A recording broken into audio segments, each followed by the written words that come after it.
உலகெங்கும் வாழும் தமிழ் சொந்தங்களுக்கு அன்பான வணக்கம். அனைத்திந்திய தமிழ்ச் சங்கம் தமிழ்த்திறன் ஆய்வு நடுவம் இணைந்து கண்ணதாசன் அவர்களின் பிறந்த நாளை கொண்டாடுகின்ற வகையில் நடத்திய நான் நிரந்தரமானவன் அழிவதில்லை என்கின்ற உரைவீச்சின் 14வது நாள் அமர்வை இன்று காணலாம். கலையாத கண்ணி தமிழுக்கு நிலையான மணிமகுடம் யாழும் குழலும் முழுதும் முழங்கும் அழக தமிழுக்கு ஆய்வரங்கம். எங்கள் அனைவருக்கும் வணக்கம். அனைத்திந்திய தமிழ் சங்கத்தின் தமிழ் திறன் ஆய்வு நடுவம் நடத்துகின்ற கவியரசர் கண்ணதாசன் அவர்களின் பிறந்த நாள் விழாவை கொண்டாடுகின்ற வகையில் நான் நிரந்தரமானவன் அழிவதில்லை என்ற தொடர் உரைவீச்சின் 14வது அமர்வில் பங்கெடுக்க வருகை தந்திருக்கின்ற அனைவரையும் மகிழ்ச்சியோடு வரவேற்கிறேன். இதுவரை 13 அமர்வுகள் நம்முடைய ஆளுமைகள் பல்வேறு கவியரசர் கண்ணதாசன் நூல்களிலிருந்து கிடைத்த பெற்ற செய்திகளை எல்லாம் அவர்களுக்குரிய மொழியில் நமக்கு விளக்கி இருக்கிறார்கள். ஒவ்வொருவரும் கண்ணதாசனிடமிருந்து அவர்கள் பெற்ற பார்வை இரண்டையும் அவர்கள் ஒரு ஆய்வு நோக்கில் நமக்கு உணர்த்தி கண்ணதாசனை பற்றிய ஒரு கனிந்த பார்வையை நாம் பெறுவதற்கு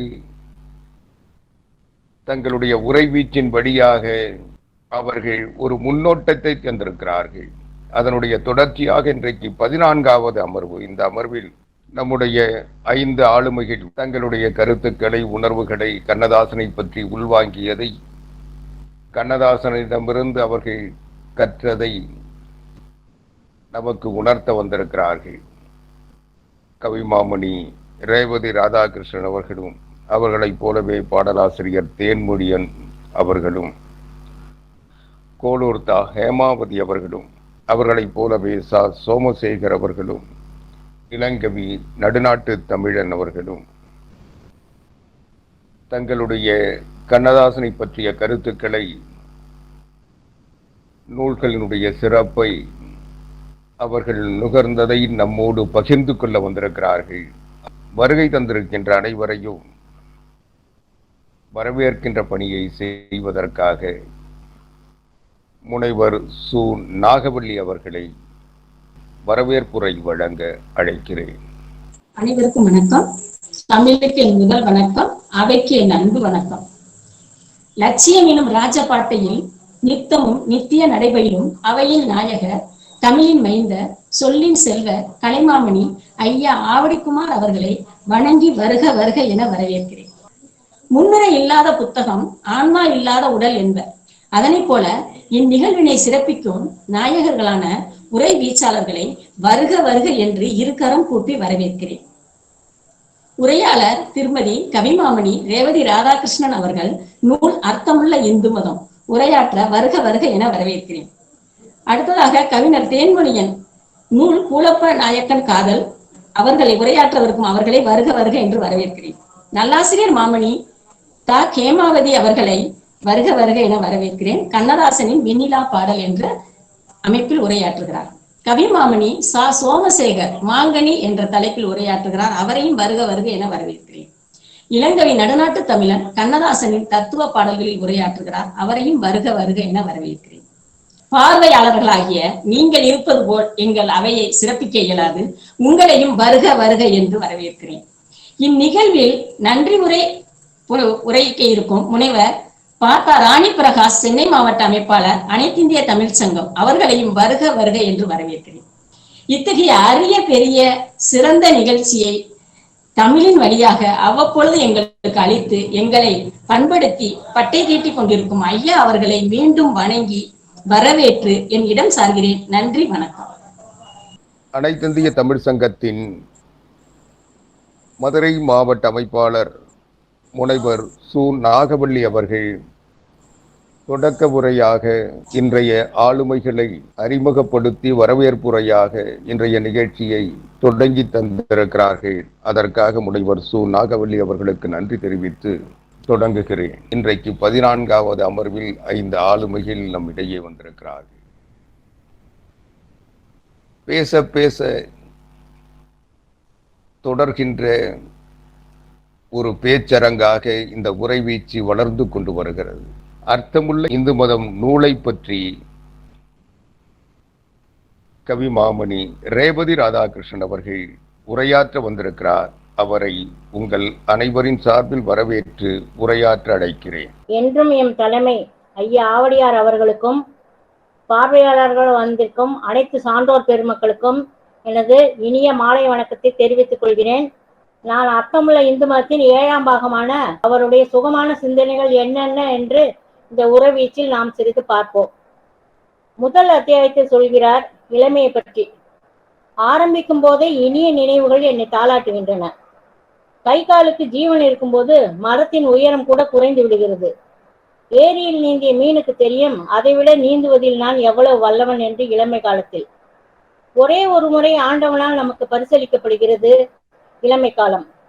மாமரத்தில் மாங்காய் காய்க்கும் போது மனித மனத்தில் அதை அடிக்க துடிப்பு இருக்குமே, அக்காலமே இளமை காலம். இளமையின் சிந்தனைகள் சுகமானவை. அது வானக்கூரையை பிளந்து கொண்டு தாவுகிறது. காட்டாற்று வெள்ளத்தில் குதித்து எதிர்நீச்சல் போட வைக்கிறது. கங்கை நதிக்கு குறுக்கே பாய்ந்து தன் கைகளால் தடுத்து நிறுத்த முயல்கிறது. இரத்தத்தின் ஜீவாணுக்கள் சித்தத்தை துடிதுடிக்க வைக்கின்றன. இன்பம் துன்பம் இரண்டிலுமே மிகைப்பட்ட நிலையை தான் இளமை காலம் தேடுகிறது. வெயில் பனி எல்லாவற்றையும் ஏற்று கம்பீரமாக நடைபோடுகிறது. இளமையில் உனக்கு என்ன வேண்டும் என்று கேட்டால் மனம் எல்லாம் வேண்டும் என்கிறது. எந்த பெண்ணை கண்டாலும் மனம் ஏதோ குறுகிருக்கிறது. அவளின் உருவ பேதமோ நிறபேதமோ நம்ம மனதில் ஏற்படுவதே இல்லை, பேதம் காட்டுவது இல்லை. பூமியை குத்தியதும் நீர் பீறிட்டு வருவது போல் வாலிபத்தின் சிந்தனையும் வளமானதாவே இருக்கிறது. அது ஆடி மகிழ்ந்த காலம், இது எண்ணி பார்க்கின்ற காலம். இப்போது இந்த வயதில் அவையெல்லாம் வேதாந்தத்திற்கு திரும்பிவிட்டது. ஆனால் வாலிபத்தில் எனக்கு உச்சமான ஆசையாக பெண் ஆசை இருந்தது. 3 நாட்கள் பட்டினி இருந்தாலும் ஒருவன் எதிரே பெண்ணையும் உணவையும் வைத்தால் அவன் முதலில் உணவை தொடமாட்டான், பெண்ணை தான் தொடுவான் என்று என் இளமை கால நினைவு என்று சொன்னவர், மனிதன் வாலிபம் தீர்ந்தவுடன் அவனுக்கு தெய்வம் வந்து மனதில் உட்காரும் என்றும் சொல்கிறார். வேண்டாத ஒருவனுக்கு வாலிபம் தீர்ந்து வேண்டாத போது பெண் பேயாக தெரிவாள். நம்மை நாம் அறிந்தால் தெய்வம் வந்துவிடும். மதத்தில் அன்பு வேண்டும், வெறி கூடாது. தத்துவங்களில் எனக்கு அந்த அளவு அனுபவம் உள்ளது. இல்லாத வழக்கெல்லாம் என்மேல் பாய்ந்தது. நான் நம்பிய வழக்கறிஞர்கள் என்னை கைவிட்டார்கள். எங்களுக்கு சொந்தமான அயனாவரம் கிராமம் இங்கிருப்பது எங்கள் கைவிட்டு போய்விட்டது. கையில் 5 ரூபாய் கூட இல்லாத நிலை. ஆனால் நான் அந்த மாதிரி அல்லல்பட்ட நேரத்தில் தெய்வமாக வந்து எனக்கு உதவியவர் பைரவன் செட்டியார். அப்போதுதான் எனக்கு கடவுள் நம்பிக்கையே ஏற்பட்டது. தொடர்ந்து உதவிய கடவுளின் செய்யால் என் 5 புதல்வர்களின் திருமணம் நடந்தது. நான் கவிதையில் பொய் சொல்வேன் கற்பனை என்ற பெயரில், ஆனால் வாழ்க்கையில் பொய் சொல்ல மாட்டேன் என்று முதல் அத்தியாயத்தை முடிக்கிறார். 2வது அத்தியாயத்தில் ஞானிகளின் பெருமை பற்றி பேசுகிறார். இறைவனை நெருங்கிவிட்ட ஞானிக்கு அரசனும் துரும்புதான். அளவு பெரிதான ஆலமரத்தை கண்ணுக்கு தெரியாத காற்று சாய்த்துவிடும். அதுபோல்தான் கண்ணுக்கு தெரியாத கடவுளும் மனிதனை சாய்த்து விடுவார். சொத்து சுகங்களில் பற்றில்லாதவனுக்கு எதுவுமே துச்சம்தான். நான் என்னும் ஆணவம் போகிக்கு வரும், யோகிக்கு ஒரு நாளும் வராது. ஞானிகளுக்கு என்னுடையது என்ற சொல் இறைவனை தவிர எதை பற்றியும் சொல்வதில்லை. கடவுள் பூமிக்கு வந்தபோது ஒரு பணக்காரர் நிலங்களை ஒவ்வொன்றாக சுட்டிக்காட்டி இது எனக்கு சொந்தம், அது எனக்கு சொந்தம் என்றாராம். கடவுள் அமைதியாக பார்த்து கொண்டு விட்டு அவனுடைய உடலை சுட்டிக்காட்டி இது எனக்கு சொந்தம் என்றாராம். புறப்பட்ட இடம் எவனுக்கு தெரிகிறதோ அவனுக்கு தான் போய் சேரும் இடமும் தெரியும். அரசியல் வாய்து 5 வருடத்தில் ஆடாத ஆட்டமெல்லாம் ஆடுகிறான். பதவி பறிபோனவுடன் தான் யாரை நியமித்தானோ அவனாலேயே கைது செய்யப்படுகிறான், சிறையில் அடைக்கப்படுகிறான். அவனால் நியமிக்கப்பட்ட நீதிபதியாலே விசாரிக்கப்படுகிறான், அவனாலே தண்டனை அளிக்கப்படுகிறது. இதெல்லாம் அவன் அதிகாரத்தில் இருந்தபோது மற்றவர்களுக்கு செய்தது. மற்றவர்களை எப்படி நடத்துகிறோமோ அப்படியே இறைவன் நம்மை நடத்துவான். பற்றற்ற துறவிகளுக்கு எந்த சிக்கலுமே இல்லை. விட்டுவிட போகுது உயிர், விட்டவுடனே சுட்டுவிட போகின்றனர் சுற்றத்தார் என்றார் பட்டினத்தார். மேலே விழுந்து உற்றார் அழுமுன்னே ஊரார் சுடும் முன்னே குற்றாலத்தானே கூறு என்றார் அவர். மரணம் நிச்சயம் என தெரிந்தும் மனிதன் ஆசையாலும் ஆணவத்தாலும் அலைமோதுகிறான். நாம யாருக்கும் குடியல்லோம், நமனை அஞ்சோம் என்றாரே அப்பர். அவர் கடைசி வரை இறைவனின் குடிமகனாக கருதினாரே தவிர அரசனின் குடிமகனாக கருதியதே இல்லை. ஞானிகள் அரசனே நேரில் வந்தாலும் அச்சப்பட மாட்டார்கள். அவர்களுக்கு வேண்டுவதும் ஒன்றும் இல்லை. ஆகையால் யாரை பார்த்து எந்த அச்சமும் இல்லை. மனிதர்களுக்கு வெற்றி வரும்போது ஆணவமும் கூடவே வரும். அடி விழும்போது ஆணவம் நாய்க்குட்டி போல் அடங்கிவிடும். மனிதர்களை பார்த்து இறைவன் 2 முறை சிரிக்கிறான். ஒன்று இது என் சொத்து என்று பங்காளிக்குள் சண்டையிடும்போது, மற்றொன்று மருத்துவர் நோயாளியை பார்த்து உன்னை நான் குணப்படுத்தி விடுவேன் என்று சொல்லும்போது. இந்த தத்துவம் உணர்ந்ததால் தான் அவர் உடல் மருத்துவமனையில் ஒத்துழைக்காமல் அவர் அங்கே காலமாகிவிட்டார் என்று நினைக்கிறேன். மனமே வாழ்வு, நோய், சோகம் எல்லாமே மனம் என்றார். தத்துவம் அவருக்கே அங்கு பலித்து விட்டது. ஞானி என்பவன் இறைவனுடைய காலாக தான் இருக்க விரும்புவான். ஆணவமுற்ற மனிதனோ இறைவனின் தலையே தான் என்று நினைப்பான். இறை நம்பிக்கை என்பது சாதாரண மனிதனை கூட அரச பதவிக்கு உயர்த்திவிடும். அரசனுக்கு பூமியிலேயே வைகுந்த பதவியும் தரும். சந்நியாசின் காலை தொட்டு வணங்குபவர்கள் கோடீஸ்வரனின் காலை தொட்டு வணங்குவதே இல்லை. எந்த பணக்காரனும் பணத்துடன் பணம் சேர்க்க நினைப்பானே தவிர வேண்டாம் என்று சொல்ல மாட்டான். தன்னுடைய தத்துவத்தை சொல்கிறார். அக்காலை மணந்தவன் தங்கியும் தான் வேண்டும் என்பான் என்றார். ஆசை வளர்வதும் ஆணவம் பெருகுவதும் மனிதனது அழிவுக்கே அறிகுறி. இன்றைய அறிவு எனக்கு 30 வருடத்துக்கு முன்பு இருந்திருக்குமானால் நான் துறவியாகவே வாழ்ந்திருப்பேன் என்கிறார். அதுதான் சொன்னார், நாளும் நடந்து முடிந்த பின்னால் நல்லது கெட்டது தெரிந்ததரா என்று. 3ஆம் அத்தியாயத்தில் சொல்கிறார் காலத்தின் அருமை பற்றி. காலங்கள் கடவுள் பாடும் ராகங்கள். அவை வீணடிக்கப்பட்டு விட்டால் திரும்ப கிடைப்பதே இல்லை. ஒரு வருடத்தில் ஒரு வயது முடிந்து போகிறது. வயதுக்கு ஏறுகிற சக்தி உண்டே தவிர இறங்குகிற சக்தி கிடையாது. எத்தனை வயது ஒருவன் வாழ்ந்தான் என்பது முக்கியமல்ல, அத்தனை வயதுக்குள் அவன் என்ன சாதித்தான் என்பதே கேள்வி. மராட்டிய வீரன் சிவாஜி வயதை பற்றி யாருக்குமே கூறவில்லை, யாரும் கூறியதில்லை. அவன் சாதனைகளை பற்றியே பேசினர். ஆதிசங்கரர் சமாதி அடையும் போது வயது 32 தான். ஆனால் அதற்குள் அவர் ஆற்றிய தொண்டுகளே இன்றைய சக்தி பீடங்கள். இந்து தர்ம மறுமலர்ச்சிக்கு ஆதிசங்கரர் ஒரு மைல்கல். இந்தியாவின் தேசிய ஒருமைப்பாட்டிற்கு இலக்கணம் வகுத்தவரும் அவரே. வரலாறுகள் வருடங்களை பற்றி எழுதும்போது அந்த வருடங்களில் நம்மை பற்றியும் ஒரு குறிப்பு இருக்க வேண்டும். பிறந்தோம், வாழ்ந்தோம், இறந்தோம் என்பது விலங்குகள்.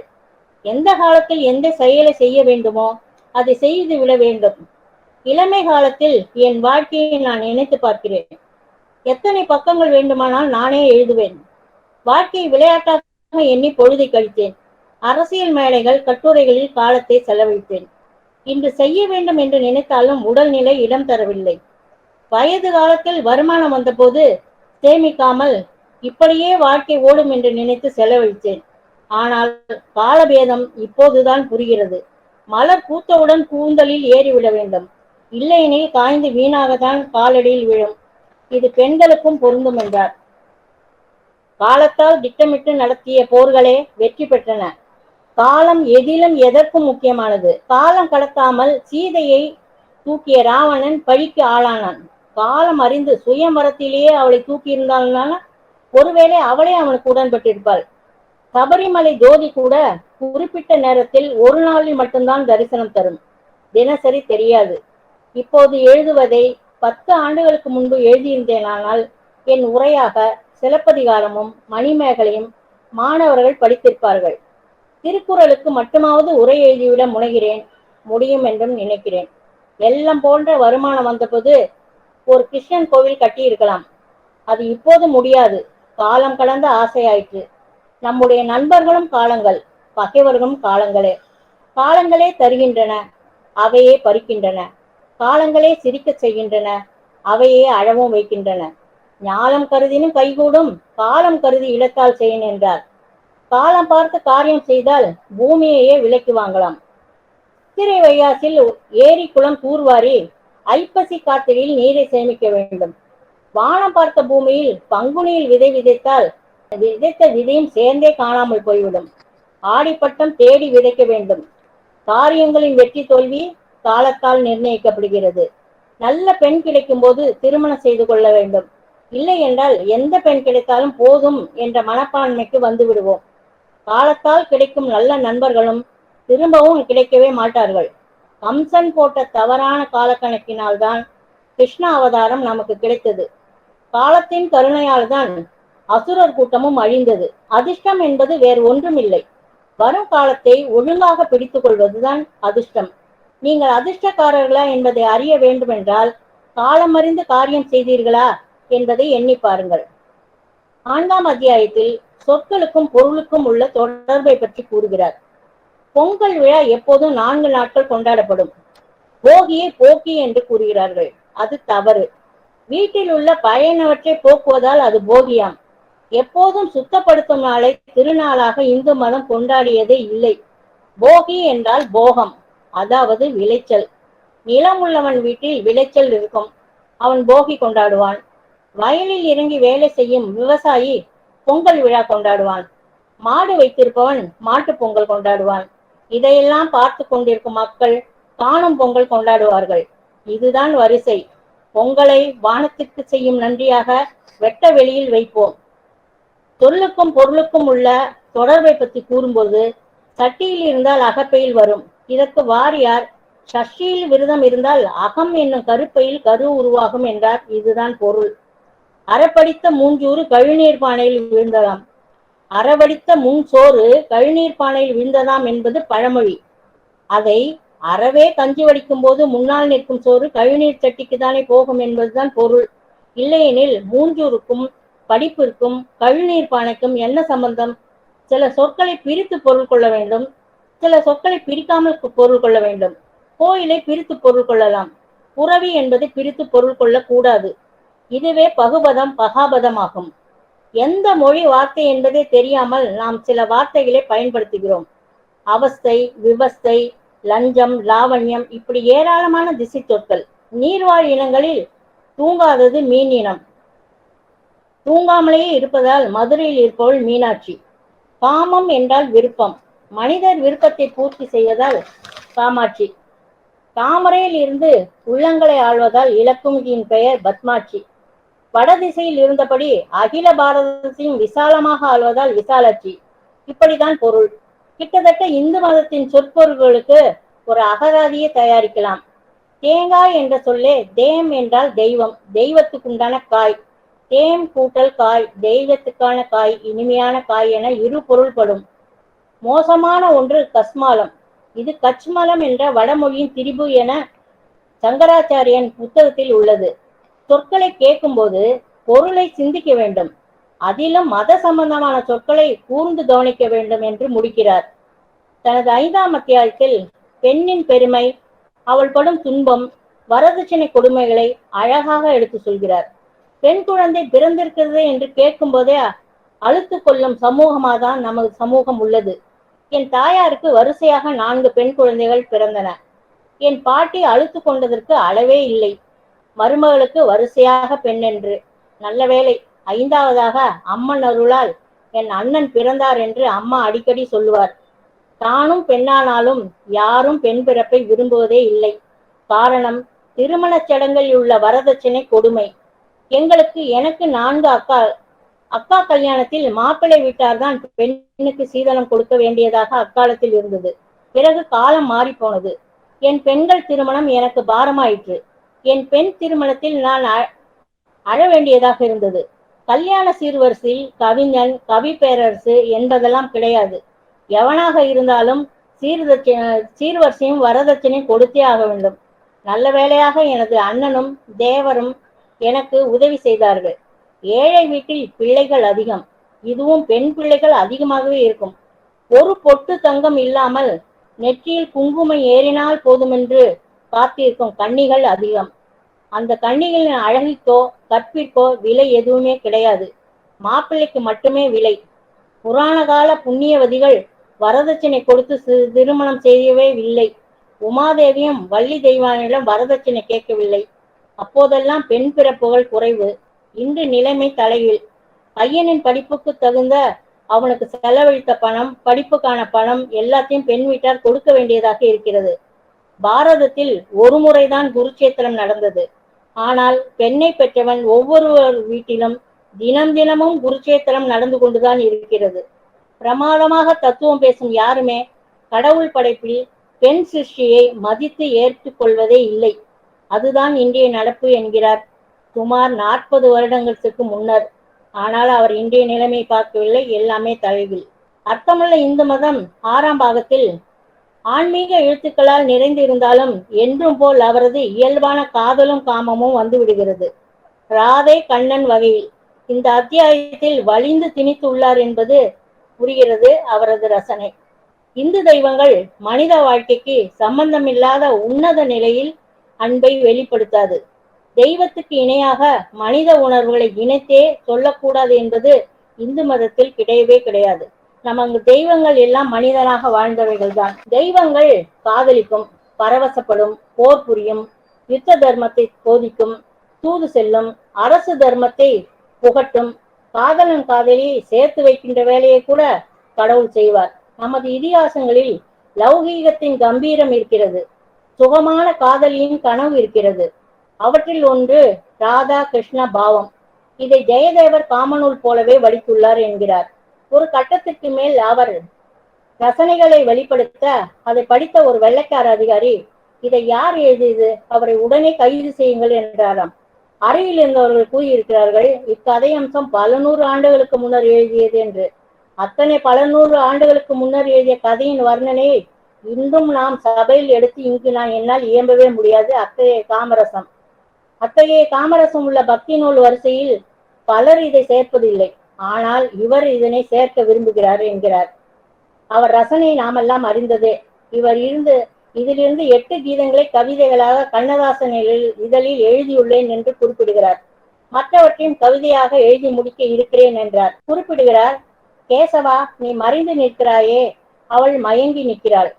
கண்ணா, என்ன வஞ்சனை உனக்கு என அவள் தோழி சொல்வதாக உரைக்கிறார். அவனும் மாதை புரிந்து தடுமாறி மயங்குகிறானே வனமாறி என்று கிருஷ்ணன் கூறுகிறாராம். பிறகு அவருக்கே உரித்தான வர்ணனை, அது சொல்ல முடியாது. செயலின் மூலம் செயலற்ற நிலையே காமம். இதில் மனம் ஈடுபட்ட பெண் வேறு சிந்தனைகள் இயங்காமல் நின்று விடுகின்றன. அவனையே அவளும் அவளையே அவனும் நினைக்கிறார்கள். பக்தி தத்துவத்திலும் இதுதானே நிலை. இறைவனுடன் உணர்வால் ஒன்றி விடுகிறோம். உறவில் அடையும் அமைதி பக்தியிலும் கிடைக்கிறது. பக்தியில் கிடைக்கும் ஆனந்த நிலை உறவிலும் கிடைக்கிறது. உலக இயக்கத்திற்கு இந்நிலைகள் தேவைப்படுகின்றன. சிருஷ்டிக்கான படைப்பே இவையெல்லாம். எந்திரமாக குடும்பம் நடத்த முடியாது. அதனால்தான் சிருஷ்டி தத்துவத்தில் ஒரு சுகபோக லயம் கலக்கப்பட்டது. வெறும் பார்வை கூட காவியமாக்கப்பட்டது. வெறும் உணர்ச்சி மட்டுமே வெளிப்பட்டால் கால்நடைக்கும் நமக்கும் என்ன வித்தியாசம்? ரசனையுடன் ஒவ்வொரு நிகழ்வும் மனித தத்துவத்தில். ஆகவே நோக்கம் சிருஷ்டி. சிருஷ்டி என்பதை மனதில் கொண்டால் எதுவுமே விரசமாக தெரியாது என்கிறார். இதன் பிறகு அவருக்கே உண்டான வர்ணனை. முடிவாக கோதை முக அழகை கண்டு ரசிக்கையில் இதமாய் தழுவி எத்தனையோ இன்பமடி என்று முடிக்கிறார். சொல்ல வார்த்தைகள் இல்லை என்று. என்னை பொறுத்தவரை காமத்தை பாடி மனிதனை ஞானத்துக்கு பக்குவப்படுத்துவதே பெரிதும் விரும்புகிறேன் என்கிறார். ஞானத்தின் பரிபக்குவ நிலை உணர்ச்சியற்ற நிலைதான் என்றும் முடிக்கிறார். 7ஆம் பக்தியில் கீதையில் பகவான் மனிதர்களை 3 வகையாக பிரிக்கிறான். சத்துவ குணம், ரஜோகுணம், தமோ குணம் என சொல்லி. சத்துவ குணம் கொண்டவன் சாது, ரஜோகுணம் கொண்டவன் ஒரு உடையும் இல்லாத ராஜா, தமோ குணம் கொண்டவனை சுத்த தாமசம் என்கிறோம். இந்த 3லுமே உடல் தோற்றமும் ஆன்ம தோற்றமும் வேறுபடும் என்கிறார். ஆன்மாவை தன் ஆதிக்கத்தில் வைத்திருப்பவன் சத்துவ குணம் கொண்ட ஞானி. உடல் இச்சைகளே உலகம் என்பவன் ரஜோகுண மனிதன். ஆன்மா உடம்பு இரண்டை பற்றி எந்த உணர்ச்சியும் இல்லாதவன் தமோ குண மனிதன். 8ஆம் பத்தியில் 21 வயது இருக்கும்போது என்னை பார்த்த கைரோகி ஜோசியர், இவர் 50 வயதுக்கு மேல் சாமியார் ஆகி விடுவார் என்றாராம் இவரை பார்த்து. அதுபோல் நான் இன்று உணவு பழக்கம் முதற்கொண்டு இன்றைய எனக்கு மிகவும் பிடித்தமான எல்லா பழக்கங்களையும் ஒவ்வொன்றாக விட்டு விடுகிறேன் என்கிறார். இந்து மதம் உலக மதங்களில் 1000ல் 1 என்று எடுத்து பார்க்கப்பட்டதுதான். நம் மதத்தில் உள்ளது கோட்பாடுகளிலிருந்து ஒன்றை எடுத்து வார்த்தாலே ஒரு மதம் உருவாகி விடுகிறது. ஜெயதேவர் கூறுகிறார், புத்தர் கிருஷ்ணர் அவதாரம் என்று. கிறிஸ்துவும் கிருஷ்ணர் அவதாரம் தான். இருவருமே மாட்டு கொட்டையில் பிறந்து வளர்ந்தவர்கள் தான். வானசாத்திரமும் ஆருடமும் ஒன்றுதான். 1000 ஆண்டுகளுக்கு முன்பு வாழ்ந்த கேரளாவில் இருந்த ஆரியபட்டர் அனைத்தையும் அறிந்து சொன்னார். மெக்சிகோவில் ஒரு பிள்ளையார் கோவில் கண்டுபிடிக்கப்பட்டு உள்ளது. அதில் நடனமாடிய பெண்கள் நெற்றியில் 3வது கண் உள்ளதாக வரையப்பட்டுள்ளது. கடலில் மூழ்கி போன லெமூரியா கண்டத்தில் வாழ்ந்தவர்கள் 3வது கண் உள்ளவர்களாக இருந்தனர் என்று குறிப்பும் உள்ளது. மரத்தடி கிளி ஜோசியனிலிருந்து மெக்சிகோ பேராசிரியர் வரை எல்லோரும் நம்புவது எல்லா விஷயங்களையும் உள்ளடக்கிய இந்து மதம் ஒன்றே என்பதை தான். 9ஆம் பத்தியில் சுவாமி ஐயப்பன் படத்திற்கு வசனம் எழுத கேரளா சென்றிருந்தேன். மெரிலாண்ட் சுப்பிரமணியம் தமிழர். அவர் கேரளாவில் மேயராக இருந்தவர். அவர் ஏற்பாட்டில் தங்கியிருந்தேன். என்னை பார்க்க வந்தவரிடம் அவர் பிள்ளை டாக்டர், ஆகவே என்னை பெத்திரியின் போட அழைத்து செல்லும்படி அவரிடம் கேட்டுக்கொண்டேன். உடனே அவர் ஐயப்பா ஐயப்பா என்று கன்னத்தில் போட்டுக்கொண்டு அழைத்து போகவே முடியாது என்று கூறிவிட்டார். என் அன்பு வேண்டுகோளுக்கு இணங்க மகனிடம் அழைத்து சென்றார். அவர் மிகுந்த தயக்கத்துடன் எனக்கு ஊசி போட்டு முடித்துவிட்டு கூறினார், இதை மெதுவாக நிறுத்தி விடுங்கள் என்று. நான் வேடிக்கையாக கூறினேன், 1200 மில்லிகிராம் ஒரு நாளைக்கு என்ற அளவில் இப்பழக்கம் பழகிய பெண் எங்கிருந்து விட முடியும் என்றேன். ஐயப்பன் மனம் வைப்பார், நிச்சயம் நடக்கும் என்றார்.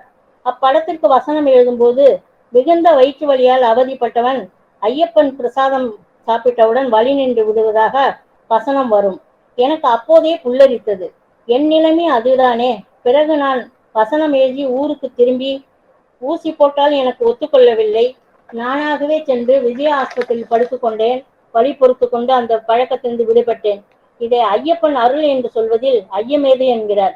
ஐயப்பனை தேடி லட்சோப லட்சம் மக்கள் சபரிமலைக்கு போகிறார்கள் என்றால் அர்த்தமில்லாமலா என்றும் முடிக்கிறார். 10வது அத்தியாயம் வாழும் மகான்களை பற்றி எழுதுகிறார். அனைத்தையும் துறந்து பற்றற்ற நிலையில் இருப்பவன் சாது மகான். இந்து தர்மங்கள் மகானை மேம்படுத்தி காட்டுகின்றன. அவர்களுக்கும் ஒரு சூழலில் பற்று உள்ளவர்களாக இருந்திருக்கிறார்கள். பட்டினத்தார், சிவபாக்கியர், பத்திரகிரியார் போன்றவர்கள் உலக பந்தங்களில் உழன்றவர்களே. பற்றில்லாதவன் பற்றி அவன் அடி பற்றியவர்கள் விரல் விட்டு எண்ணக்கூடிய துறவிகள். அத்தகைய துறவிகள் இருவர் தமிழ்நாட்டில் இருக்கிறார்கள், சங்கராச்சாரியரும் ஜெயேந்திரரும் என்று முடிக்கிறார். இவ்விதமாக தனது கருத்துக்களை சுகமான சிந்தனைகள் என்னும் தனது புத்தகத்தில் குறிப்பிட்டு எழுதியுள்ளார். இவைகளை சுவைப்பட ஒவ்வொன்றாக விவரிக்க முடியாத காரணத்தினால் தத்துவங்களை கருத்துக்களை மட்டுமே படிக்க நேர்ந்தது. மறுமுறை வாய்ப்பில் ஒவ்வொரு அத்தியாயமாக அலசுவோம். வாய்ப்புக்கு நன்றி பாராட்டி மகிழ்கிறேன். நன்றி, வணக்கம். கவியரசர் கண்ணதாசன் அவர்கள் எழுதிய அர்த்தமுள்ள இந்து மதம் நூல் பற்றி வாழ்க்கையை எப்படி பார்த்தார் என்பதையும் அதிலிருந்து அவர் வாழ்க்கையின் பல கூறுகளை முன்னெடுத்து சென்றார் என்பதையெல்லாம் மிகவும் சிறப்பான வகையில் அனைத்திந்திய தமிழ் சங்கத்தின் துணைத் தலைவர் கவிமாமணி ரேவதி ராதாகிருஷ்ணன் அவர்கள் மிகவும் சிறப்பாக சுருக்கமாக சுவைபட சொன்னார்கள். ஒவ்வொரு நிகழ்வை சொல்லுகின்ற பொழுதும் அது கவியரசர் கண்ணதாசன் அவர்கள் சொன்ன அந்த வழிமுறைகளை பின்பற்றி அவர் எடுத்து வைத்த செய்திகளிலிருந்து மேற்கோள் காட்டி ஒவ்வொன்றையும் மெருகூட்டி தன்னுடைய கருத்துக்களின் வழியாக தத்துவ ஞானங்களை எல்லாம் மிக இலகுவாக இயல்பாக இதமாக நம்மிடையே எடுத்து வைத்தார். அதற்காக அவருக்கு நன்றி தெரிவித்து இன்றைய அமர்வின் அடுத்த உரைவீச்சாளராக அனைத்திந்திய தமிழ் சங்கத்தின் திருவள்ளூர் மாவட்ட அமைப்பாளர் நல்லாசிரியர் மாமணி கோலூர் தா ஹேமாவதி அவர்கள். இவர் கோலூர் அரசு உயர்நிலைப் பள்ளியில் ஆசிரியராக பணியாற்றி கொண்டிருப்பவர்.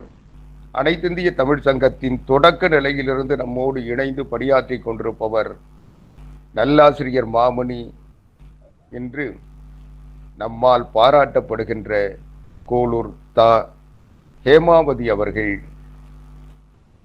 கண்ணதாசன் அவர்களின் அத்திக்காய் நூல் நயம் பற்றி உரையாற்ற அழைக்கிறேன். கண்ணதாசனின் எண்ணம் என்ற வண்ணத்திலே தனது எண்ணத்தை தோய்த்து அதை மொழி ஓவியமாக அனைவரும் தந்து அந்த ஓவியத்தை அனைவரும் பார்த்திட ஏற்றதொரு மேடையை அனைவருக்கும் தருவதற்கு காரண கர்த்தாவாக திகழ்கின்ற அனைவரது அன்பிற்கும் மதிப்பிற்கும் உரிய ஆவடி குமார் ஐயா அவர்களுக்கு என்னுடைய முதற்கண் வணக்கம். இன்று நான் பேசவிருப்பது கண்ணதாசனம் அத்திக்காயம். சின்ன வயதுல அனைவரும் அன்னையிடம் சோறு ஊட்டும் பொழுது நிலாவை பார்த்துதான் அன்னையார்கள் சோறு ஊட்டுவார்கள். பிறகு பள்ளியில் சேர்ந்ததும் நிலா நிலா ஓடிவா நில்லாமல் ஓடிவா என்ற பாட்டை பாடியிருப்போம். அந்த குழந்தை வளர்ந்து வாலிபனாகி உரிய வயதிலே காதல் என்ற அனுபவம் பெறும் பொழுது சிறிய வயதில் பார்த்த நிலா இப்பொழுது பலவித பரிமாணங்களுடன் அவர்களது கண்ணுக்கு தெரியும். அதே போலவேதான் ஒரு செடியில் பூக்கும் மலர் 7 நிலைகளை அடையும். அந்த மலர்தான் காயாகும், அந்த காய் கனியாகும். கண்ணதாசன் அவர் எழுதாத பாடலே இல்லை எனலாம். தமிழ் எழுத்துக்களை அவர் அளவுக்கு அந்த எழுத்துகள் வேறு யாருக்கும் வளைந்தே கொடுத்ததில்லை. என்னவாக வளைத்து வளைத்து கண்ணதாசன் எழுதி இருக்கிறார். அதாவது மகுடியை வைத்து பாம்பை மயக்குவதை போல கண்ணதாசன் தன்னுடைய எழுத்து திறமையால் தமிழையே மயக்கி எழுதியுள்ளார் என்றால் மிகையாகாது. நான் சிறிய வயதில் இந்த பாட்டை கேட்கும் பொழுதெல்லாம் என் அப்பாவிடம் கேட்பேன், என்னப்பா இந்த பாட்டில் காய் காய் என்று வருகிறதே, அத்திக்காய் எனக்கு தெரியும், ஆலங்காய் ஆலமரத்தில் இருக்கும் காய், அப்புறம் என்னப்பா அது இத்திக்காய், கன்னிக்காய், ஆசைக்காய், பாவைக்காய், அடுத்து மிளகாய் தெரியும்பா, சுரைக்காய் தெரியும், வெள்ளரிக்காய் தெரியும், சிரிக்காய் தெரியாது, கொற்றவரக்காய் தெரியும், தனிமையில் ஏங்காய் தெரியாது. இதெல்லாம் எனக்கு விளக்கமா சொல்லுங்களேன் அப்பா என்று நான் சிறிய வயதில் எந்த சந்தேகம் என்றாலும் அப்பாவை தான் கேட்பது வழக்கம். என் அப்பா சிரித்து கொண்டே அப்பொழுது சொன்னார், நீ இப்பொழுது சின்ன பெண் அல்லவா, உனக்கு தமிழில் சிலேடை என்று நடத்துவார்கள். அந்த பாட்டில் ஒரு சொல்லுக்கு 2 அர்த்தம் இருக்கு. அந்த மாதிரிதமா கண்ணதாசன் இதுல எழுதி இருக்காரு. சிலேடை இது காலமேக புலவர் தமிழ்ல நிறைய பாட்டு எழுதியிருக்காரு. எனக்கு தெரிஞ்ச முதல் சிலேடை பாட்டு பாம்புக்கும் எள்ளுக்கும் ஒப்புமைப்படுத்தி எழுதியிருப்பாரு. அந்த பாட்டு இப்போ எனக்கு நல்ல நினைவில் இருக்கு. ஆடும் போதே இறையம் மூடி திரைக்கின் முகங்காட்டம் ஓடி மண்டை பற்றின் பரபரனம் பாரில் பின்னாக்கம் உண்டாம் ஊரிடம் உற்றிடம் பாம்பு வெள்ளனவே போது. இந்த பாம்பு காட்டில் வாழும் ஒரு கொடிய விலங்கு. எல் தெரியும், அது செடியில் பூப்பது ஒரு எண்ணெய் வித்து. இந்த இரண்டையும் சிலடைப்படுத்தி காலமேக புலவர் எழுதியிருப்பார். பாம்பு ஆடும் போது சத்தம் போடும், எள்ளு செக்குல ஆட்டும் போது சத்தம் போடும். பாம்பு இருக்கிற குடத்தை மூடிய திறந்தா தூக்கி முகத்தை காட்டும். அது எள்ளு எண்ணெயா ஆனவனே குடத்துல போனவனே அது மூடிய திறந்து பார்த்தா நம்ம முகம் தெரியும். பாம்பு மண்டை மேல ஏறிச்சுன்னா பரபரன்னு ஒரு உணர்வு வரும். நல்லெண்ணெய மண்டையில தேய்ச்சாலும் நமக்கு பரபரன்னு ஒரு உணர்வு வரும். பின்னாக்கு நமக்கு கிடைக்கும். பாம்போட நாக்கு பிளவுபட்ட நாக்கு, பின்னாக்கு. இப்படி இந்த மாதிரிதான் இந்த பாட்டை அவர் எழுதியிருக்காரு. நீ பெரியவள ஆகும்போது நீயே நல்லா புரிஞ்சுப்பமா அப்படின்னு சொன்னாரு. சரி, இவர் ஏன் அத்திக்காயை வைத்து தொடங்கி இருக்கிறார் கண்ணதாசன் அப்படின்னு எனக்கு ஒரு ஐயம்.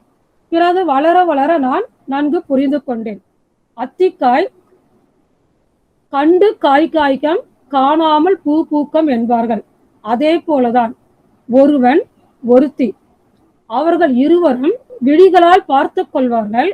அவர்கள் இடையே யாரும் காணாத அளவு காதல் என்ற பூ அவர்கள் மனதிலே தோன்றிவிடும். இந்த பாடல் அனைவரும் தெரிந்த பாடலே தான். அத்திக்காய் காய் காயாலங்காய் வெண்ணிலவே இத்திக்காய் காயாதே என்னை போல் பெண் அல்லவோ, நீ என்னை போல் பெண் அல்லவோ என்று தலைவன் பாடுவான். அதற்கு தலைவி பதிலாக அத்திக்காய் காய் காய் ஆலங்காய் வெண்ணிலவே இத்திக்காய் காயாதே என் உயிரம் நீ அல்லவோ, என் உயிரம் நீ அல்லவோ என்று பாடுவார். இந்த பாடல் முழுக்க முழுக்க தலைவனும் தலைவியும் பாடுவதால் இது ஒரு காதல் பாட்டு. காய் காய் என்று வந்தாலும் இது நிலாவை முன்னிலைப்படுத்தி பாடியிருப்பதால் நிலா பாட்டு. தலைவன் தலைவி இருவரும் தங்களுடைய எண்ணங்களை ஒருவருக்கொருவர் மாற்றிக்கொள்வதால் இது தூது பாட்டு. காய்கள் வருவதால் காய் பாட்டு. காதல் உணர்வோடு பாடுவதால் காதல் பாட்டு. தலைவி தன்னுடைய எண்ணத்தையும் தலைவன் தன்னுடைய எண்ணத்தையும் காய்கின்ற நிலாவின் மேல் ஏற்றி பாடுவதால் இது தற்குறிப்பேற்ற பாட்டு. ஒரு வார்த்தை பிரியும் பொழுது ஒரு பொருளையும் பிரித்து பார்க்கும் பொழுது வேறு பொருளையும் தருவதால் இது சிலேடை பாட்டு.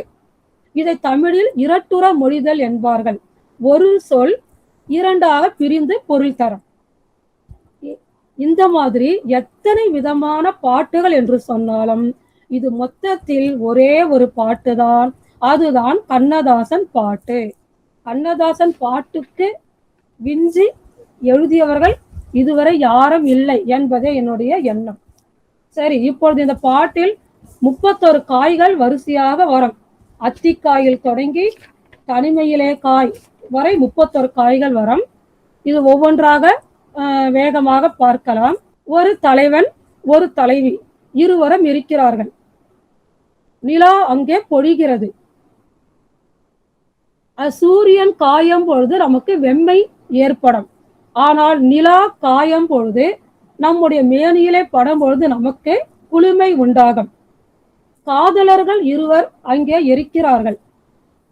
காதலர்கள் நிலா ஒளியில் காயும் பொழுது அவர்கள் நெஞ்சிலே காதல் உணர்வு அதிகமாகும். ஆனால் அவனோ அவளை தீண்டவில்லை, அவளோ அவனை தீண்டவில்லை. தீண்டாமல் தனித்தனியே இருக்கிறார்கள். அந்த நேரத்தில் முழு நிலா வானிலே காய்கிறது. அப்பொழுது பெண் பாடுகிறாள், அத்திக்காய் காய் காய் ஆலங்காய் வெண்ணிலவே. ஒரு விதத்துல அத்திக்காய் உருண்டையா இருக்கும், அந்த உருண்டையா இருக்கிற நிலா.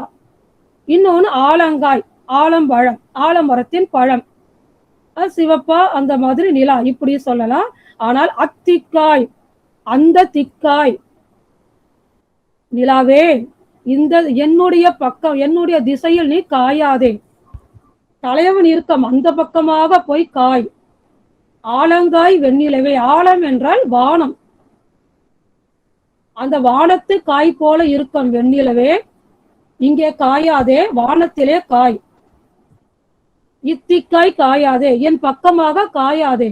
நானும் உன்ன மாதிரி ஒரு பெண் தானே, நீ வந்து என்னை இப்படி பண்ணலாமா? தலைவன் இருக்கிறான், ஆனால் அவன் தனியே இருக்கிறான். நான் இங்கே இருக்கிறேன். நீ என் மீது காய காய என்னுள் காதல் உணர்வு பெருகும். ஆனால் நான் என்ன செய்வேன்? தலைவன் நெருங்கி வர மாட்டேன் என்கிறான். அதனால் நீ ஒண்ணு பண்ணு, இந்த திசையில் காயாதே, அந்த பக்கம் அந்த திசையில் போய் அவனை காய், அப்பொழுதுதான் அவனுக்கு அந்த உணர்வு வரும் என்று பாடுகிறாள். அதை கேட்ட ஆண் பாடுகிறான். ஆணுக்கும் அதே உணர்வு.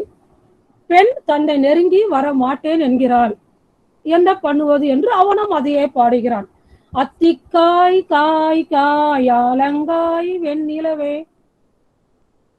என் உயிரம் நீ அல்லவோ, என் உயிரே நீ அல்லவோ. அவனும் அதையேதான் பாடுகிறான். நானும் பெண்ணின் நிலையிலேயே தான் இருக்கிறேன். நீ சென்று அவளிடம் அவளை காய், அப்பொழுது அவளுக்கும் காதல் உணர்வு பெருகும், அப்பொழுதுதான் என்னை நெருங்கி வருவாள் என்று சொல்லுகிறான். அதை கேட்ட தலைவி பாடுகிறாள், கன்னிக்காய் ஆசை காய் காதல் கொண்ட பாவை காய், அங்கே காய் அவரை காய் மங்கை எந்தன் கோவை காய். நான் கன்னி, எனக்காக என்னுடைய ஆசைக்காக காதல் கொண்ட இந்த பாவை, பாவை என்றால் இந்த பெண், இந்த பெண்ணுக்காக இங்கே காயாதே, அங்கே போ, அவரைக்காய், அவரைக்காய் என்றால் அவரைக்காயும் குறிக்கும். இந்த இடத்துல அவரை என்பது தலைவன். அவரைக்காய், தலைவன் மீது உன்னுடைய குளுமைய இறக்கை.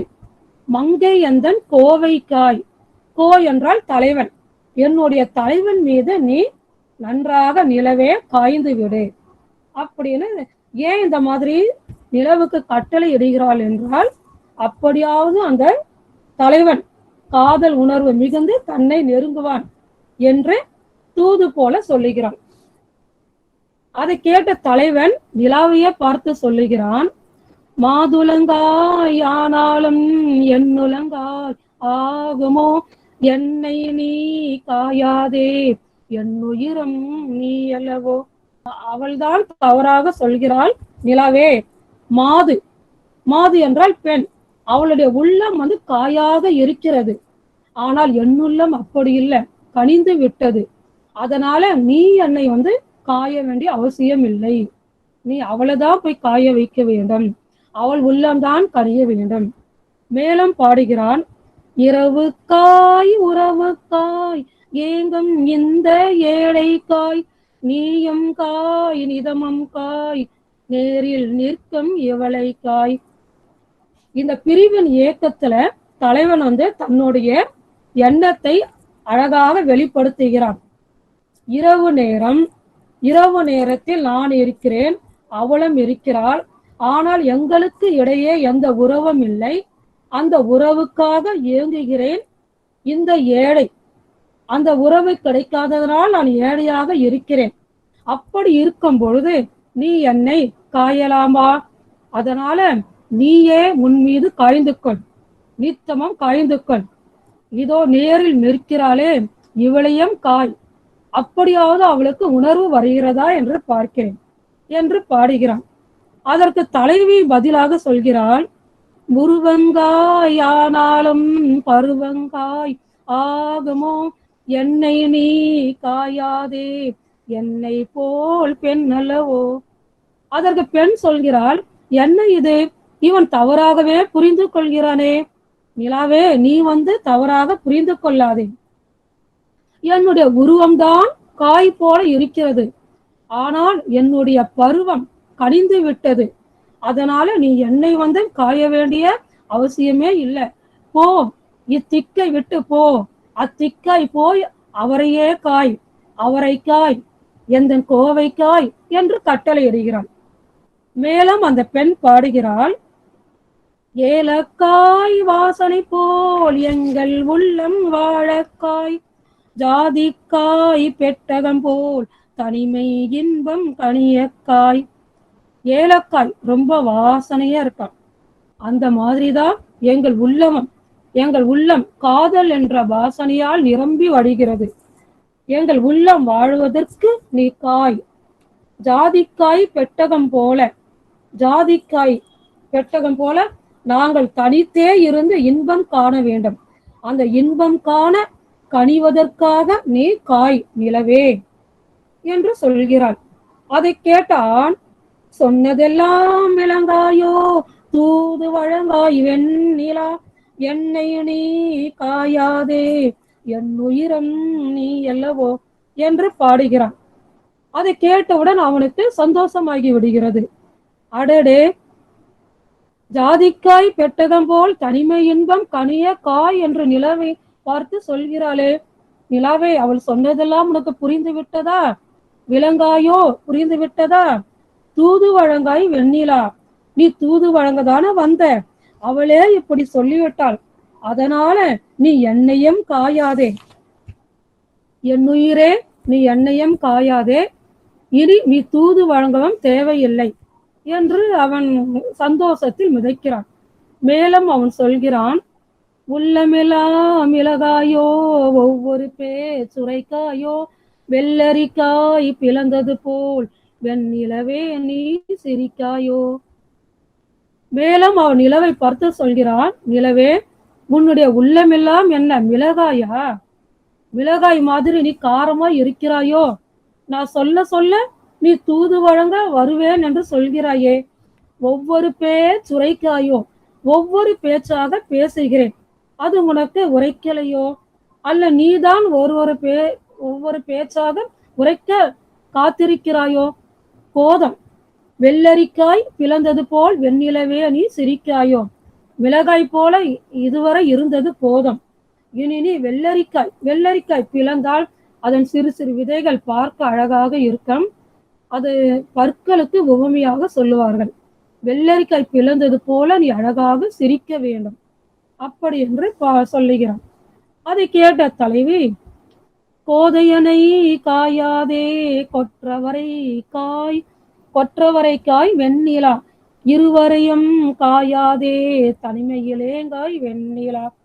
இந்த இடத்தில் கொத்தவரங்காயை கொற்றவரைக்காய் என்று சொல்லுவார்கள். இந்த இடத்தில் கொற்றவன் மன்னன், கோதை குற்றம் இல்லாதவன். நிலாவே நீ என்னை காயாதே, என்னுடைய கொற்றவனை போய் காய்.